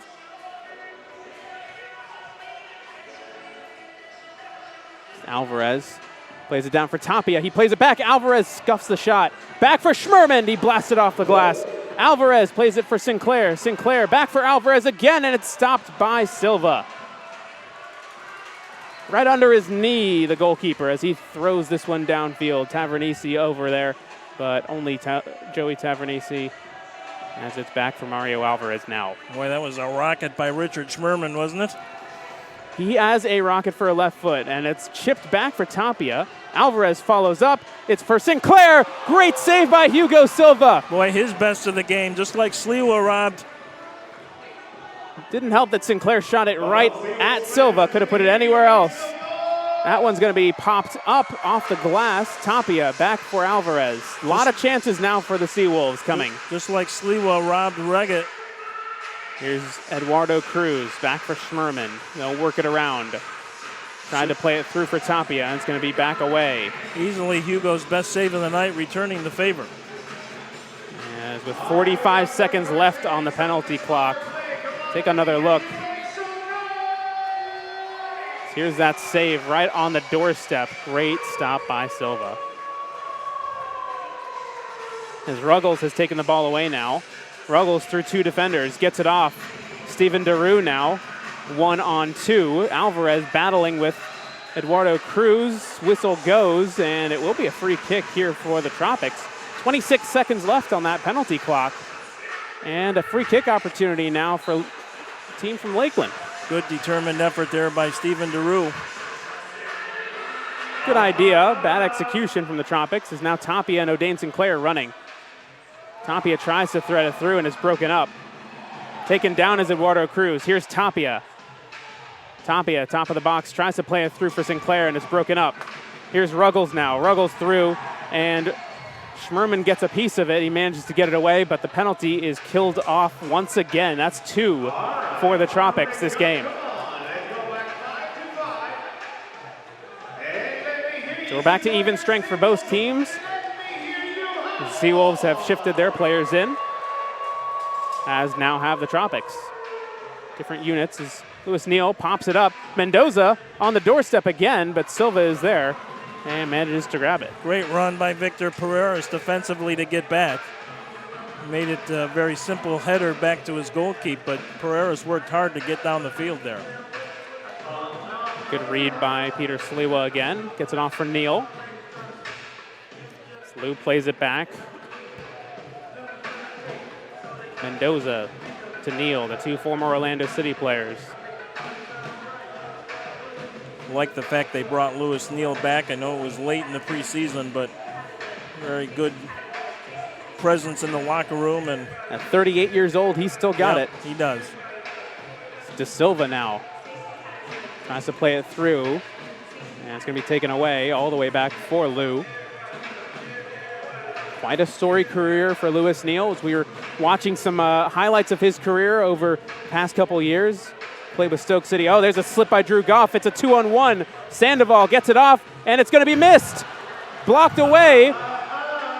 And the SeaWolves almost get away with it. But there's a goal from the Tropics as Goff's slip leads to the opportunity, and the Tropics have broken the deadlock. Yeah, and it was Carvalho who made that extra pass to try and set up Pereiras unselfishly the first time. Got it back, and he, as we talked about in the first half, is such a good finisher, and he did not make a mistake the second time. Drew Goff has immediately gone and changed his shoes. Guess it was something wrong with the grip on the bottom of the shoes, and unfortunately that led to the opportunity for the Tropics. They did miss the first opportunity, but not the second, as just over the head of Yoshi Sandoval was the shot.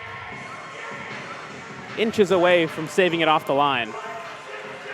And you can't blame Carvalho. We talked about it in the first half. There's going to be a lot of times this year where we're going to get a little frustrated as Tropics fans and say, hey, why didn't you shoot that one yourself? And that was an unselfish effort by Carvalho to try and set Victor Pereiras up on that 2-on-1 with that extra pass to the back post. But Carvalho stuck with it and got the ball back. And he had a 30-goal season last year for Harrisburg, and it would not surprise me to see him approach or maybe even get past that number this year. I actually think he could be one of the top 10 players in the entire MASL.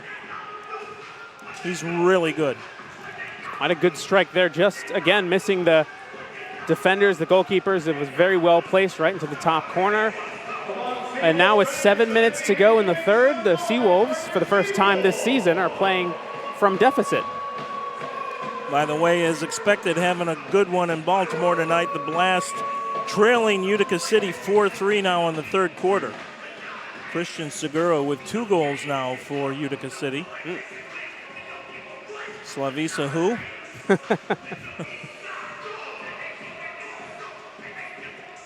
I'll miss saying Ubi Parapovic, though. Of course, the first time I ever broadcast a game when he was in it, I thought Ubi was his first name and Parapovic was his last name. That would make sense, wouldn't it? Naturally, you would think that. Now, he's gone to San Diego. San Diego, right. Yeah, well, he will be coming down to Florida. Yeah, he will. As the Sockers will make their first trip down to the Sunshine State here in a couple months. Gerson plays it through. Eduardo Cruz tries the shot. It just misses on the inside of the post. I don't know if Silva got a piece of that or not. Tavernisi played off the ball by Eduardo Cruz. Got to tell you, Eduardo Cruz has really impressed this game. He's had a few moments where you kind of worry, but most of the time he has really been on top of things. Sandoval now blasts one over the top. No chance. I think Hugo might have been a little surprised with that attempt from distance. Here's the attempt. See if that we can tell if he got a hand on it or not. I don't no, think he did. Right no. off the inside of the post. Yeah. Square posts, no friends to scorers. Friends to goalkeepers more than not. You think back to the old days of outdoor soccer when they had the square posts. As Reggett pushes down Schmermond, and it's a foul on Zach Reggett. Good idea by Zach, just a little too physical on the contact there. Another quick look at that one. One way to get separation from your defender. Reggett is very good at that. Easy read there by the defense. Ricardinho, a veteran player in his own right. Can't telegraph those passes if you're the SeaWolves defense. You're down 1. Now you see the true mettle of your team. albeit a depleted team at this rate, but both teams have their own missing pieces, so you play with what you got. Tell you what, this Reggett-Schmerman battle, definitely one to continue watching for the rest of this game. It has been entertaining, to say the least, through the first 2 quarters, and it's just starting to ramp up. I hope maybe we have a few watchers out in St. Louis tonight. They'll enjoy that, even though they aren't with the ambush anymore, but they were 2 of the fan favorites there for sure. You have a number of former ambush players on the field tonight as well. Gordy Gerson being one of the notable ones. Sliwa just lets it roll back. Gerson. Bit of man marking going on here from the Tropics as Goff look to make up for his mistake. Lucky bounce off the wall. It's now Rodolfo Lopez. Sandoval somehow gets it off for Tapia. Now it's Goff. He'll line up the shot. Saved by Silva and headed away for the moment by Acosta. He was ready for that one. Good lined up shot by Goff, but it was a bit too far away and no one really in front of it. Silva was easily able to get his body behind that. Yeah, just had to jump a bit to get to it. He did have a good look at it, and he was ready this time. It's Tapia. Now you see a bit of confidence brimming from this team. Tropics really playing with abandon here, but controlled abandon, not reckless abandon. They're really trying to take it to the SeaWolves here as a long throw from Silva, chipped over top, and it's out of play. I believe that was Carvalho again. Yeah, it was. A nice look downfield by Silva, and he was able to get it all the way down on sides, if you will. And Carvalho just couldn't quite handle the volley like he Almost wanted. somewhat of an overlooked quality of Hugo Silva's game is that distribution that he has with his hands, to kind of just get the ball forward, really start that counterattack. He's a big, strong guy. There's no question about it. He reads the pace of the game well as well. He knows when to go quick. He knows when to try and build from the back. When he sees a guy running, he'll pick him out. De Silva pops it in the air. Schmerman. Play on, says the referee, even though Manfoot fouled Schmerman. Manfoot, another former ambush. He played here in the first game between the ambush and the SeaWolves. In fact, he scored in that game. Came over in one of the trades that the Tropics made after that really disheartening loss last year to Orlando over at the RP Funding Center. That was really the trigger for just the whole season kind of crumbling around the Tropics. Silva. So many injuries and just not enough depth to overcome them. Very many injuries.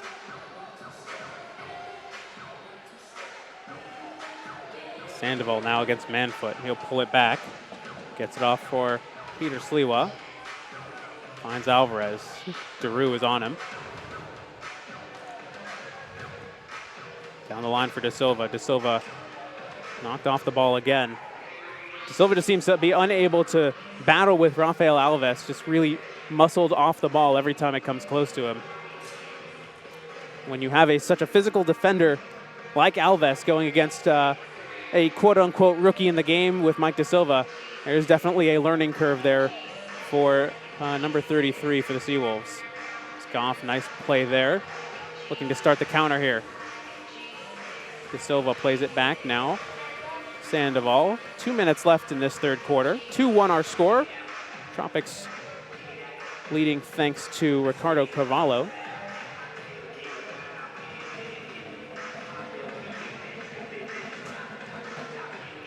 Lewis Neal back on.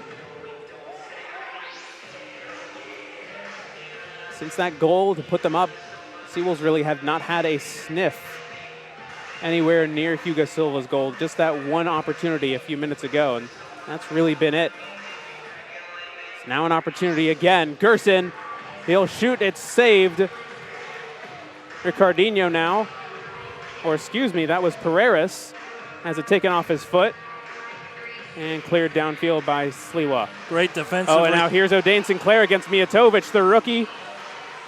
against the vet, or the somewhat rookie against the vet, the young player against the vet, and the young player wins the battle. Just going to say, great defensive play by Luis Mota there by the SeaWolves. The Tropics had numbers 3-on-2, and Mota got back to make the defensive play.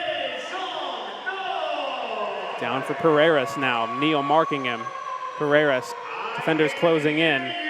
Sinclair takes his ball away and immediately turns it back as Acosta takes it back. Tropics need better movement off the ball. That's one of the problems they've had tonight. Just not a lot happening. You've got to work hard off the ball in this game. It's kind of like basketball to create chances, and I don't think the Tropics have worked as hard off the ball tonight as they need to create some of those chances. Right now, just a lot of standing around. Well, they're trying to kill off the quarter, I believe. Only 25 seconds left to go. So now Ruggles makes a move, gets it off for Reggett. Reggett clipped, and this will be pulled back, so 13 seconds to go. And it'll be a free kick for the Tropics. You take another look very quickly. Just a quick clip there by Sandoval.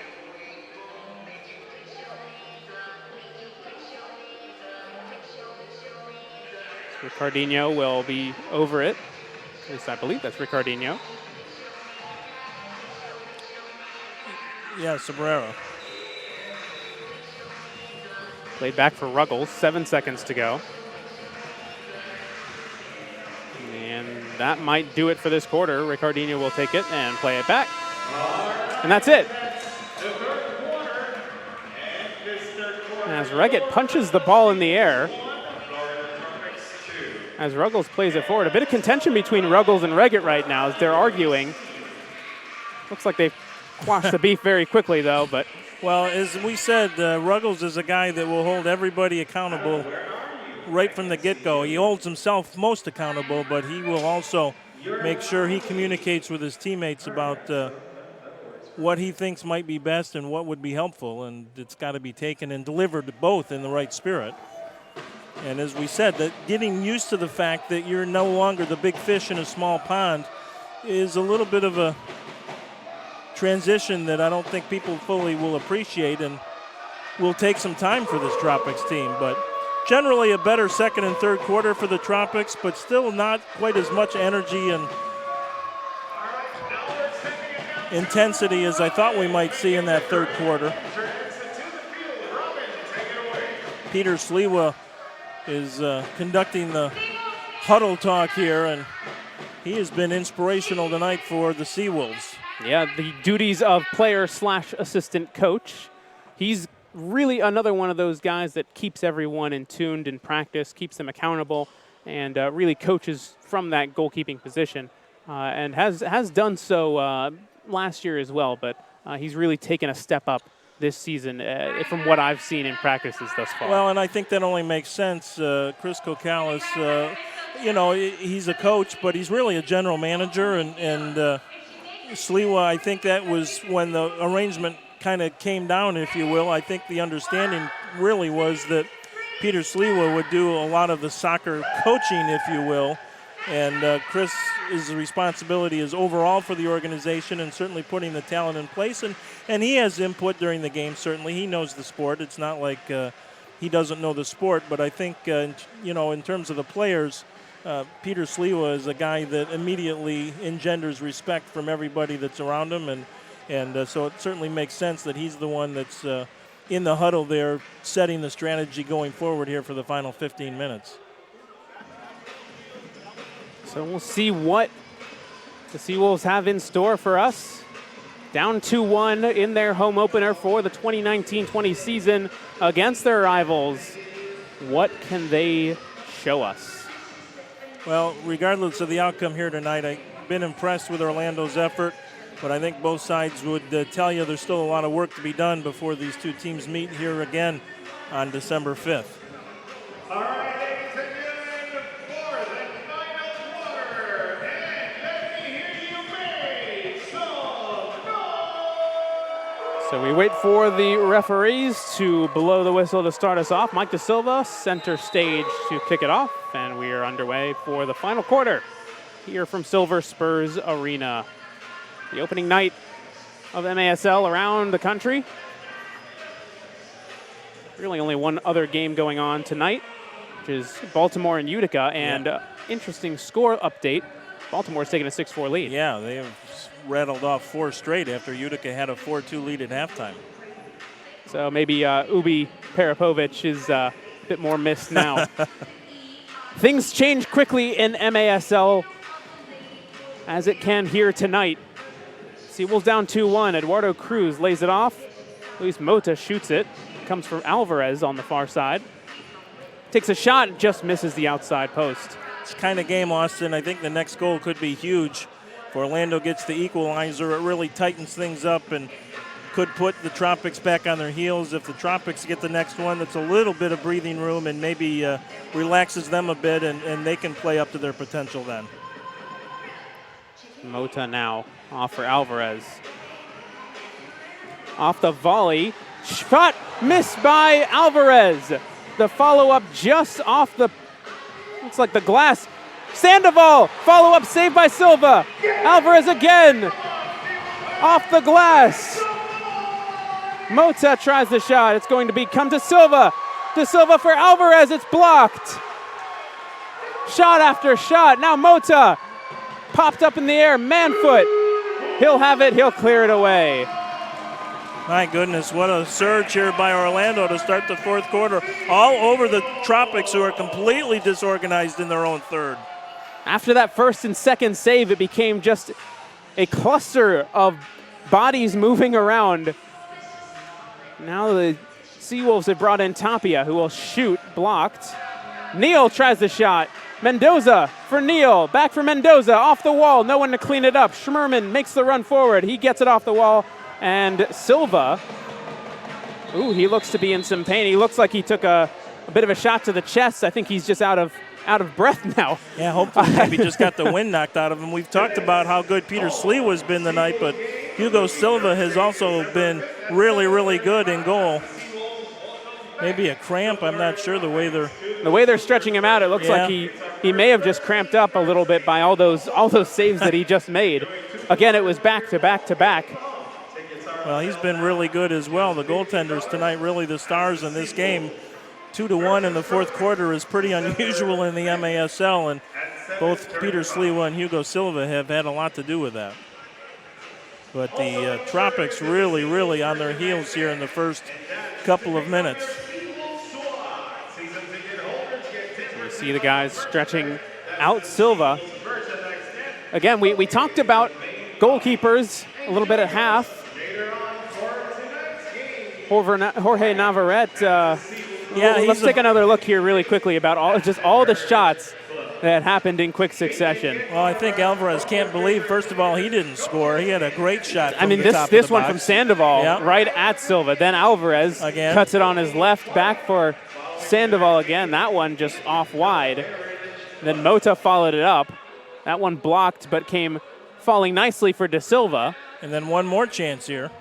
That one blocked by the backside of Alves. Yep.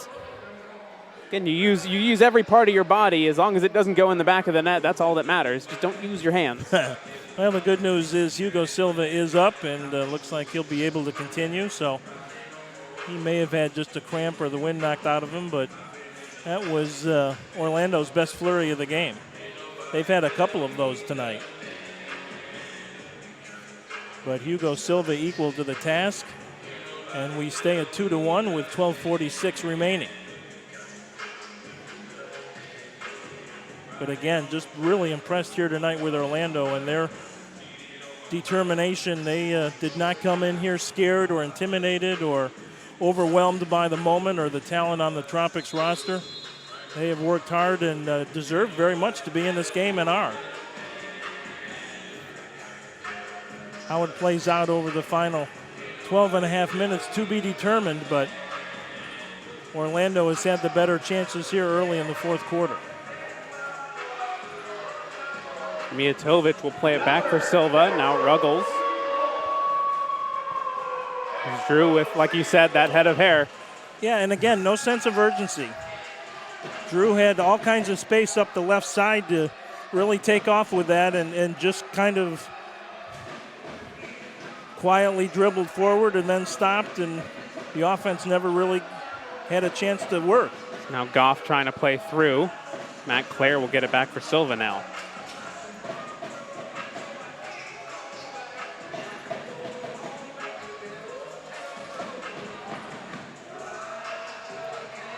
Silva will meander his way forward as it's fourth quarter. You can get a little bit further up as a goalkeeper. Played back for Ruggles.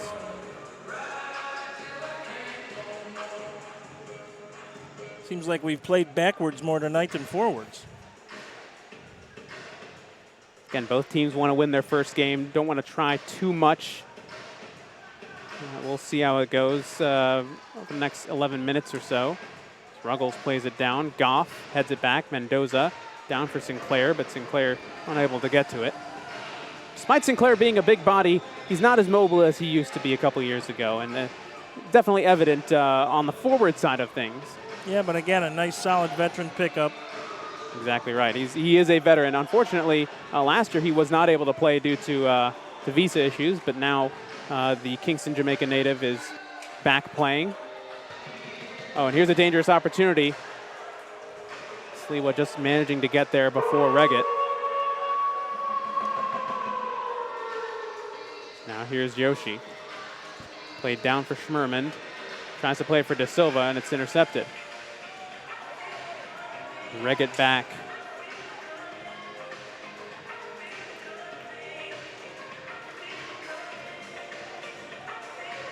Now Silva again. He'll take a few steps forward. Plays it through, and that one's going to find only Peter Sliwa on the other side. Again, another boot downfield. Collision of heads between two players, nothing called. Naranjo, who hasn't seen much action today, still playing here. It's Kevin through the defense. Here is Schmerman. Schmerman ties the game. The big lefty with 10 minutes to go in the fourth quarter. He ties it up. Well, just outworked the Tropics for that goal. You got to credit Kevin Naranjo, who hasn't seen much action tonight.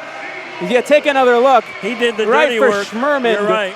And that time, the post kindly falls for the attacker. Off the inside, and 2 goals for the SeaWolves tonight, courtesy of the inside of the post. Well, we said Richard Schmerman has a good shot, and it was better placed. It wasn't the speed of the shot, it was the placement. He had Silva going the opposite way and cut it back to the far post, but that's a huge goal for the SeaWolves. Tied at 2 now with 10 minutes to go, anybody's game. Didn't think we'd be here in the fourth quarter at this point, and that's full marks to Orlando here tonight.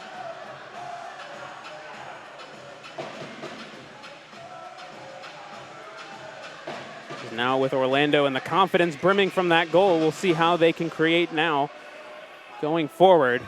Well, the Tropics picked up their pace and got a spark in the first half after Orlando scored. We'll see if that happens here in the heads fourth. that down for Goff. Goff flicks it on to no one in particular.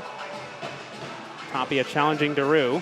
Oh, and here's an opportunity for the Tropics if they can make something of it, but Eduardo Cruz again breaking things up. Yeah, great defensive play by Cruz. Carvalho just a half step away from sending Gordy Gerson in all alone on Peter Sliwa, but Cruz's heads-up play prevented that.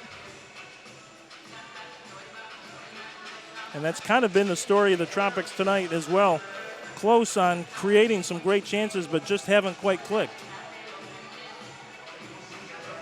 Here's an opportunity, and just like that, the Tropics take back the lead, and I believe it is Matt Clare. Yeah, great goal by Clare.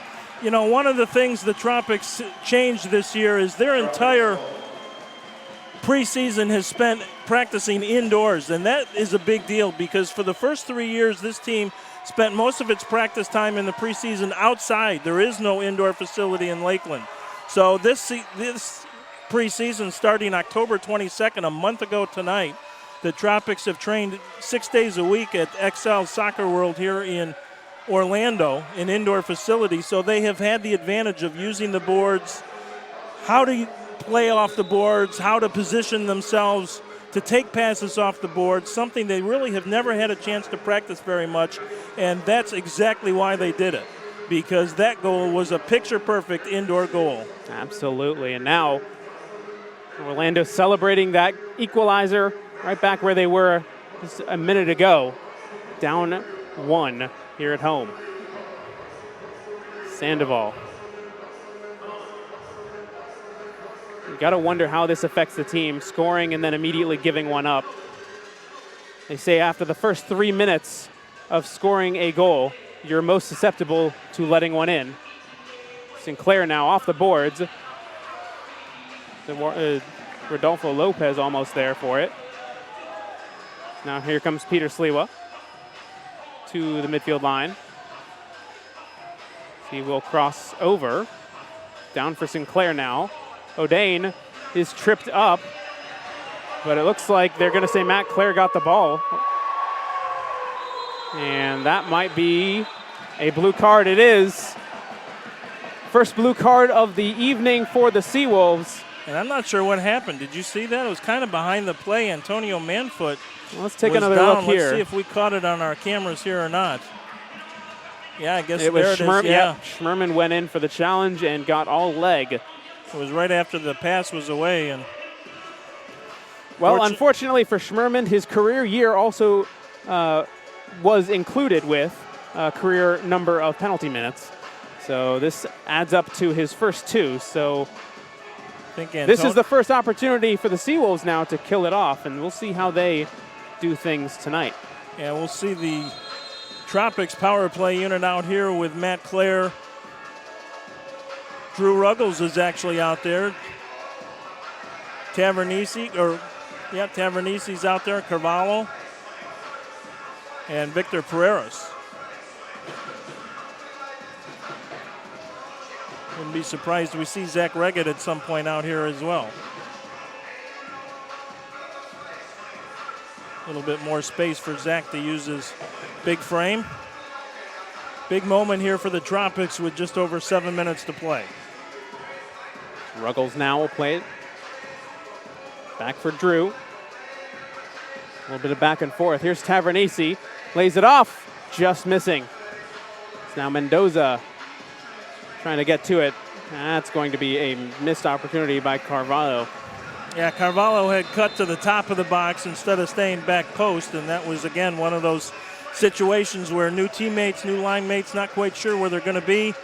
And Tavernisi was looking back post, and Carvalho had vacated to move to the penalty box area to open up some space. They will talk about it now. 6-5 now, by the way, in Baltimore. So the goals just keep on coming over there. They've got a dandy one going, and those 2 goals here in Silver Spurs Arena tonight came just 65 seconds apart. Schmerman with the equalizer at 5:02, and then Matt Clare with the pretty run through the box, taking the pass off the boards at the 6:07 mark. So 6:59 to go, and the Tropics on top 3-2. Matt Clare, I thought, had a very nice training camp as well. He did not have anywhere close to a Matt Clare kind of year last year. He was, I think, blindsided by that trade to Tacoma after having 3 great years in San Diego. In fact, he scored 59 goals in 58 games for the Sockers. He was one of their stars. And I think certainly expected probably to finish his career in San Diego. And when he got traded to Tacoma, Austin, I don't think it really put him in a very good place. Eventually came by a trade to the Tropics, and really it was just kind of a lost season for Matt, and he really rededicated himself this summer, and I think kind of said to himself, look, that's not the way I want my career to end. And he came back and had a great training camp, and I think is going to be a key player for the Tropics this year. You know, he's not necessarily as big a name as some of the others that they signed in the offseason, but people forget how very, very good he was in San Diego for those 3 years just a couple of seasons ago. 7 minutes to go, 1:12 left in the penalty. SeaWolves still down 3-2. And he's another one that will hold everyone accountable, starting with himself, but teammates as well. He made a couple of passionate speeches during the preseason to the team about becoming a team and coming together and playing for each other. Certain lessons that he learned, I'm sure, in San Diego. And originally from his dad, John, who was an indoor player himself, played for the Canton Invaders of the National Professional Soccer League. It's amazing. You see a lot of professional soccer athletes in the outdoor game today. They grew up on the indoor game. I mean, locally here is O'Dane Sinclair into the box. Still down a man are the SeaWolves, but really putting on the pressure as, well, we may have something here. As Mendoza was bowled over. Let's take another look here. O'Dane Sinclair going for the ball. Then Mendoza, yeah, he beat Monaleris to the ball, and that's a foul. So with 43 seconds left, Tropics really have not generated even a decent chance here on the power play so far. now Mendoza, he'll have a rip, but now it's an opportunity for Tavernisi. Good recovery by Johnny Mendoza as he's able to battle it off of, oh, wow. As Tavernisi just shoved down Johnny Mendoza for nothing. A little bit of battling here and there. We'll take another look at this. Woof. Surprised that wasn't a blue card. I don't think the ref saw it. I think the referees were looking at each other to see if either one was going to go for the pocket. Neither one did, and Tavernisi, I think, probably fortunate. A lot of battling across the boards there for the SeaWolves. There's 17 seconds left, down a man, as Schmermond is getting ready to come back on. You don't want to see this get real chippy over the final 6 minutes. It's been Sinclair is going to let this one go out of play. I wouldn't say a well-played game because it's been early on, and now we have a yellow card. Card for Ruggles. Yeah. Wow. And that's a loss. I am very curious as what, I think he just said something to the referee. Yeah. Yellow card for dissent. So with 5 seconds left on Schmerman's penalty, Ruggles will now go into the box. Of course, that does not put the Tropics down a man. It's just a 5-minute seat in the penalty box for Ruggles, but that's arguably their best defender off the floor here in the final 5 minutes of a one-goal game. Mijatovic is in his stead. Meanwhile, that will clear the penalty. So back to full strength for both teams, though Ruggles will miss almost the rest of the game. Right, exactly.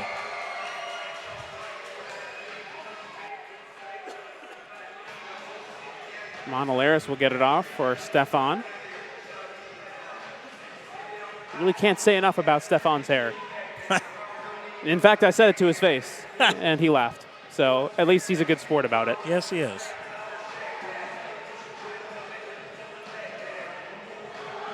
Really glad to see him get a chance here tonight. Gerson and Sandoval are going at it. Two former teammates, longtime teammates as well, who came over from Cedar Rapids. Oh, and here it's getting a bit chippy, like you said.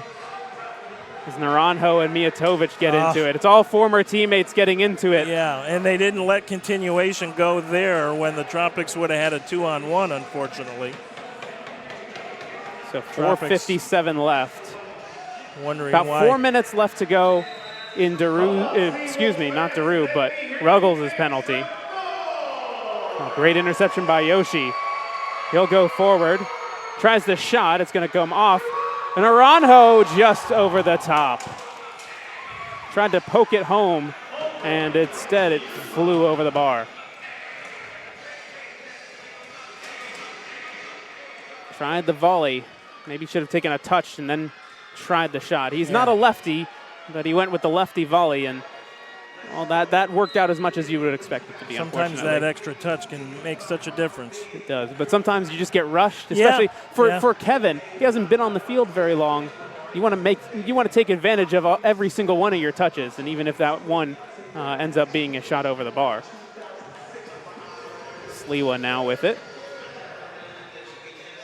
He'll look downfield, and that one will roll out of play. A miscommunication between the midfielders and the goalkeeper.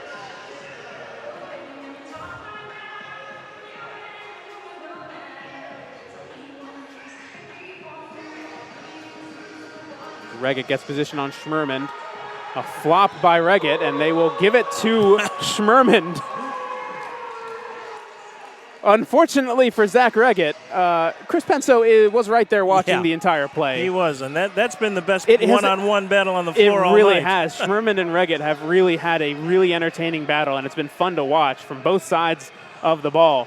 And you kind of see bits and pieces of it just getting a bit too chippy. And there's too many men on the field, I think, or is there now another yellow card issued to It's another the yellow Tropics card for issued dissent? to the Tropics, yeah. We'll see This is not the way the script was supposed to go here tonight for the Tropics. They might end up winning, they might not. Did they just give that? I'm trying to see. Is that JP Reyes in street clothes? Who's that? I think that's JP Reyes in street it clothes. Could be. He did not dress tonight. He could very well be down on the bench. I don't know who they gave the yellow. I thought they gave a yellow card. It looked like they literally gave it to JP Reyes, who's in a hat and street clothes.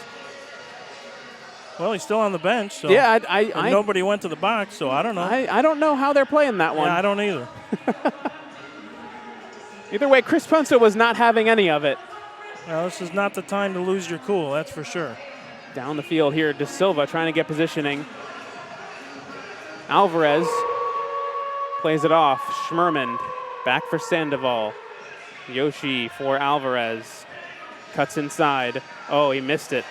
He just lost it. Mario's going to want that one back, as now down the field we go. It's going to be a foul going the other way, and rightly so. In fact, Manfoot's asking for a blue card because there looked to be a hand to the face in that challenge. Yeah, I think that was inadvertent, the contact down on the turf.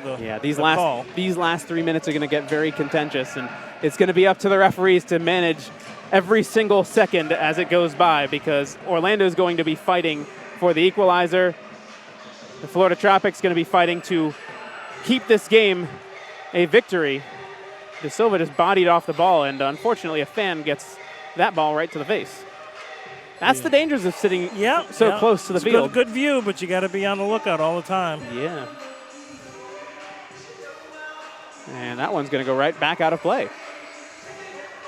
So 3:02 left to go. 2 minutes left to go in Ruggles' penalty, so he'll make it out for the last minute, which could be very, very important. Yeah, and at some point here, the SeaWolves going to look to go to the sixth attacker. Looks like one of the SeaWolves down there getting the sixth attacker jersey on. I think that's Eduardo Cruz, maybe? It is indeed. Eduardo has played sixth attacker for most of the opportunities that the SeaWolves have needed a sixth attacker last season. I think one of the teams called the timeout here. I think Yoshi Sandoval called one for the SeaWolves. Certainly part of the discussion here for Orlando is exactly when they want Cruz to come onto the floor as the sixth attacker. Might be a touch early, but maybe not. A little bit of the struggle here, at least for Orlando's sake. Their bench is on the left. Their goalkeeper's currently on the right. Correct. It's a little bit of a stretch. Yeah. It's all about placing, for timing's sake, especially. It's really important for these guys to get on the field quickly and kind of switch out as quick as possible, because, if Lakeland or Florida gets a chance, there could be an open net for a good 2 to 3 seconds. Well, for the time being, at least, Sliwa will stay in goal, and the thing with Peter, and the nice thing about him is that you don't lose too much having him out there. No, because of his foot speed. Yeah, he can come up and join the play if need to, and on some of the shorter fields in MASL, I've seen him take shots from midfield. Absolutely. He has the leg. Scored from about 65 feet last year against Milwaukee on a great shot. Exactly. So, yeah.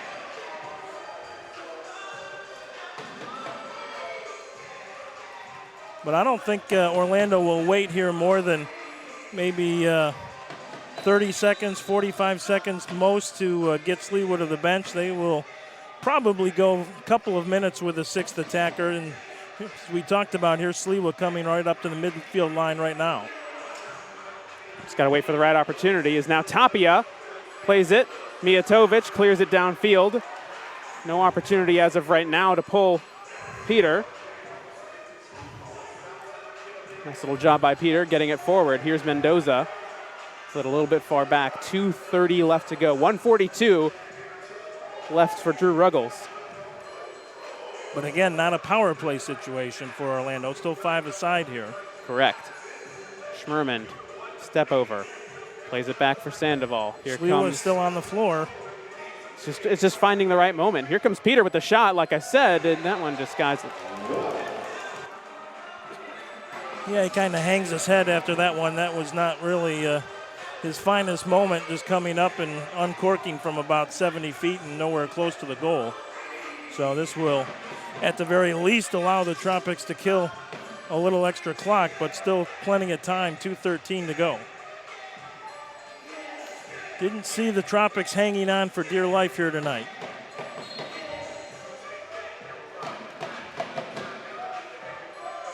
Regardless of how this game turns out at the end of it, I think both teams can be pretty happy about some of their performances in this one.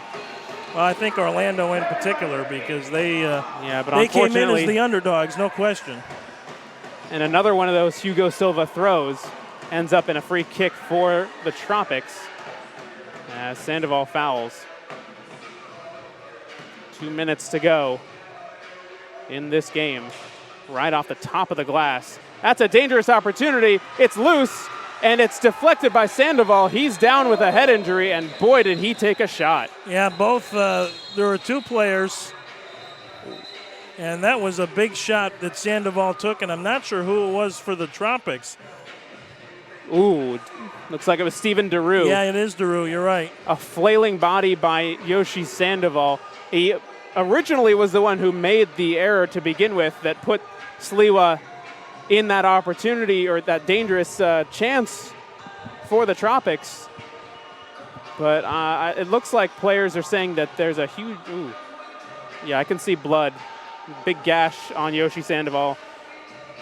Not good at the end of the game.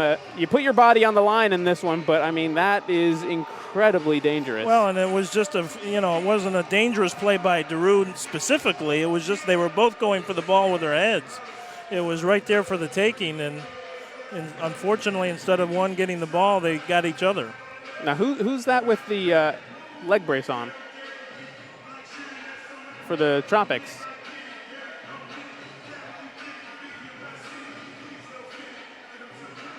That couldn't be a Rico, could it?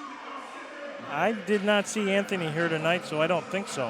Whoever it was did show up a bit late. Schmerman, unfortunately, cleaning off the blood. Yeah, we're going to go ahead and take a commercial break as we sort this one out. Prayers for Yoshi Sandoval, folks. We'll be right back. Hey everyone, it's Dr. Brett Chance from Chance Chiropractic Rehab and Wellness, and we are the Orlando SeaWolves official team chiropractor. We specialize in a whole body approach to rehab and wellness. Our treatment is based around chiropractic care, rehab, exercise, and nutrition. Our goal is to get and keep you out of pain. For more information, you can visit us on Instagram at Winter Park Chiro or check out our website, winterparkchiro.com.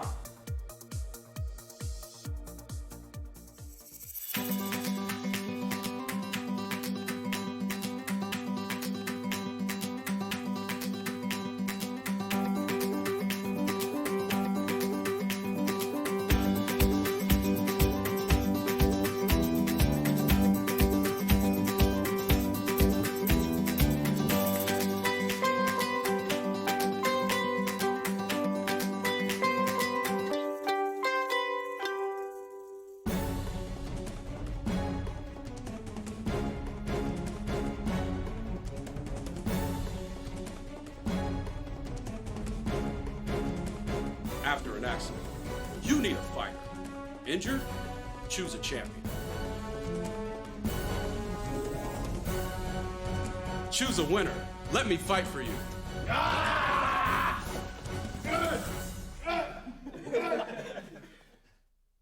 commercial-free Monday on The Wolf. Here we go. The Wolf. 103.1. Alfa 95.9 FM tiene la música que llena. Música que llena. En las mañanas, la mejor manera de despertar en Hoy es tu día con el Ruso. Y en las tardes, no te pierdas a Yanira Torres en un café contigo. Curiosidades, música, chistes, el clima, el tránsito, comentarios interesantes, noticias de actualidad y mucho más. Y todo por Alfa 95.9 FM. La emisora de todos.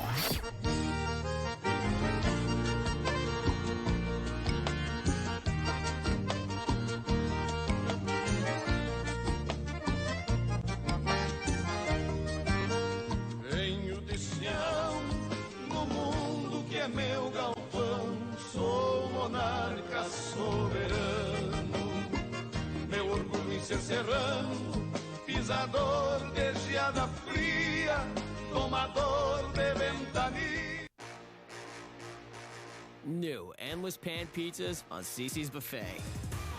Fully loaded supreme and meat eater toppings. Starting at just $5.99, it's the best price for endless pan pizza. Cece's.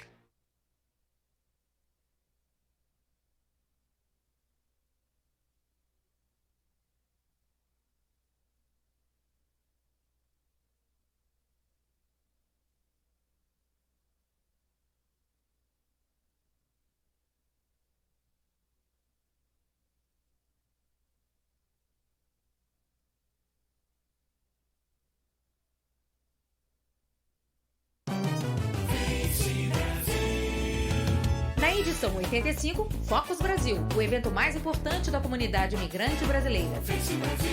Doutora Lilian Alevato fala sobre a influência dos alimentos na qualidade do sono. Os Beatles, para os fãs, o sonho jamais acabou. Visto EB5. Back here, Yoshi Sandoval, good sign as he is up and walking, but with well, a lot of gauze and ice packs on his forehead. He got the brunt of a couple hits, as you see Stephen DeRue just putting his arm around him. He's the one who ended up hitting him.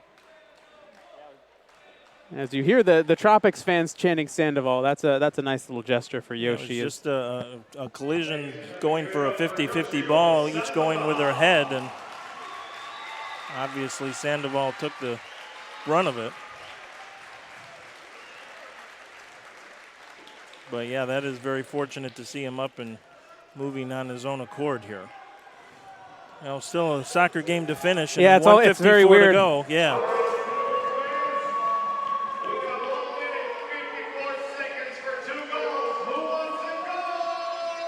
Well, like the announcer says, minute 54 to go. And that's, the kind of a play that can inspire a team. Now the Tropics, or rather the SeaWolves, they can go out and say win it for Sandoval, and they have in fact now gone to the sixth attacker. Eduardo Cruz has donned the lime green jersey. This could tie the game or could completely put the game away. So now the pressure comes. Cruz is still far back. He's not really affecting the game too much right now as a sixth attacker. A good shell coming from the Tropics. Here's Mota, tries the shot. It comes down, Schmermond over the bar. Another good defensive play by Rafa Alves there. Back comes Sliwa. Yeah, in front of Silva, just to deflect that pass away from the box. He's had a solid game tonight for the Tropics with a couple of good defensive plays and first goal of the game for Florida. 1:18 to go. One goal game. Definitely an exciting finish to the first game of this MASL season.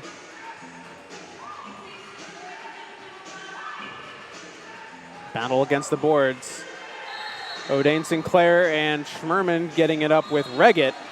And again, a little jawing between the two former ambush players. It has been an entertaining matchup, to say the least. And not surprising, neither one is going to give any quarter, you know that.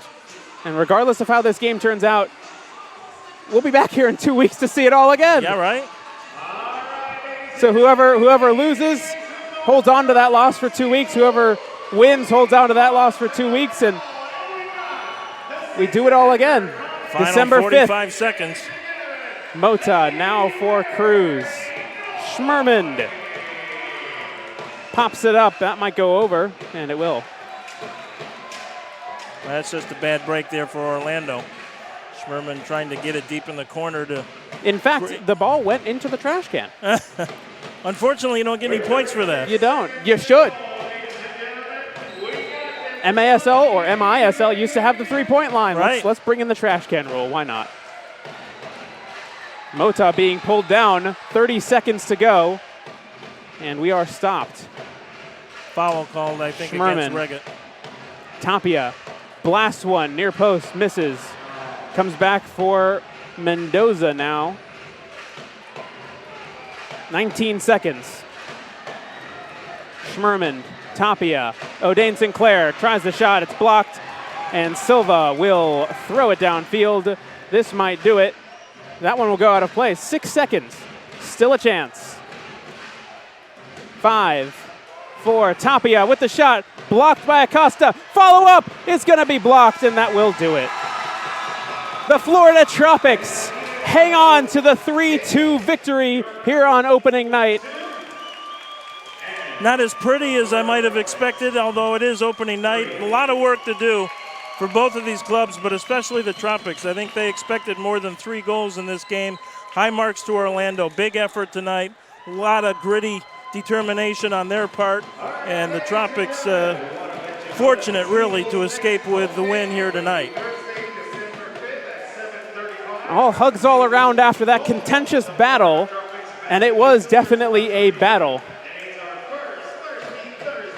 A ton of physicality within this game. But very good defense between the two as well. There was. Both Peter Sliwa, I was just going to say, both Peter Sliwa and Hugo Silva were excellent in goal tonight. They both came up with some really big saves, and a lot of this, the sloppiness and the lack of execution, just because of the fact it's opening night and so many new faces on both sides of the ball. So some of that was to be expected, but I didn't think the energy tonight for the Tropics was really very good at all. And that's something that maybe they can work on over the next couple of weeks.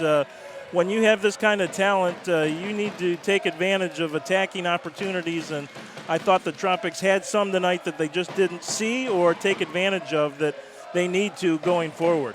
Yeah, I think for both sides there's a lot to work on, and you have a couple weeks to do so. The teams will have a week off to kind of rest and think about what they've done. They've got some film to go through now, actual film that they can break down and find out things that they want to fix within their game.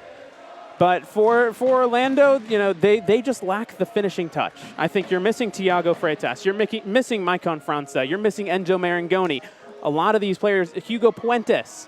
I mean, these 4 players that I just named are huge parts of what the SeaWolves want to do. And Osvaldo Rojas. Yeah. I mean, that's a lot of offense that this team is missing. And considering that they held tight with this stacked Florida Tropics team, it's a lot to build on, and they should not hang their heads. Yeah, no moral victories, they say in sports, but for Orlando, you're right. No reason to hang their head tonight. They gave maximum effort. Chris Kokalis, I think, has to be proud of the guys. They were a little short, and we mentioned it right near the top of the broadcast. Getting goals until this Orlando SeaWolves team gets its full roster on the floor is really going to be the challenge. It shouldn't be that big a challenge for the Tropics. It was tonight, in part because of Peter Sliwa, the former Tropic goaltender, now here with Orlando having a big game. And there were probably 5 or 6 near scoring opportunities that really didn't fully develop into great chances just because a little bit of a miscommunication, one player thinking another player might be in a different spot. And that will get better over time as well as the Tropics continue to practice and play with each other in the game situation. And I think we'll see a little bit cleaner and smoother game in that regard coming up here on December 5th, as these two teams will now be off for almost 2 full weeks before they meet again here at Silver Spurs Arena. But definitely things to build on for both teams, definitely things to work on for both teams. But overall, Florida happy with the win. Orlando, I'm sure, happy with the effort. Well, let's take a look at some of the goals and some of everything from this 4 quarters of action. As we started off with the SeaWolves taking the first advantage, as Omar Tapia set up the goal for Johnny Mendoza. Pinpoint from Johnny off the header. Great little ball from Omar, just happened to bounce up perfectly for one of the shorter players on the field. Yeah, take really another quick look at this one from the other angle. Nice effort by Mendoza, as we said, just took what was given to him there, and Silva really didn't have much of a chance. And then Rafael Alves, who was really one of the better players on the floor for the Tropics tonight, with that low worm burner to the far post to tie it up at 1-1. Sliwa there caught perhaps just a touch close to his line, didn't get out to cut the angle down, obviously looking to protect the short side, and Alvis was able to slot it home. And then just the great shot by Ricardo Carvalho to make it 2-1. Carvalho, a great finisher, and he was able to collect that loose ball after almost setting up Victor Pereras, and that was the prettiest goal of the night in terms of a shot, although the Tropics winner was also a pretty one as well. Yeah, and then Kevin Naranjo, who did not see the field too much, set up the Richard Schmerman strike, beating Hugo Silva on the post. Both shots from the SeaWolves that went in tonight came in off the post. You don't see that too often in the indoor game, especially with the square posts we were mentioning earlier on. And they had a couple that didn't actually. And here was the clincher. Yeah, and a nice that ended pass. up being the clincher at least. Yeah. Just a minute after the SeaWolves tied the game. Great pass from Stephen DeRue off the boards to Matt Clare, who made a great run. We talked during the broadcast about the fact that you got to work hard off the ball to create scoring opportunities, and that was a perfect example right there. Matt Clare working hard, making a great run to the box and taking the pass from DeRue and banging it home for what turned out to be the game winner, a classic indoor, a Wallace Scora, as they like to call it in the indoor game, and really a couple of veteran players making the connection there and getting the game winner. Well, that will do it here from the Silver Spurs Arena. Like you said, Brian, we'll be back here in December, Thursday, December 5th, for the next meeting between these two teams. Once again, the final score, Florida Tropics 3, SeaWolves 2. I'm Austin David here with Brian Ackley. Thanks again for joining us here on MASL TV. Have a wonderful Friday evening.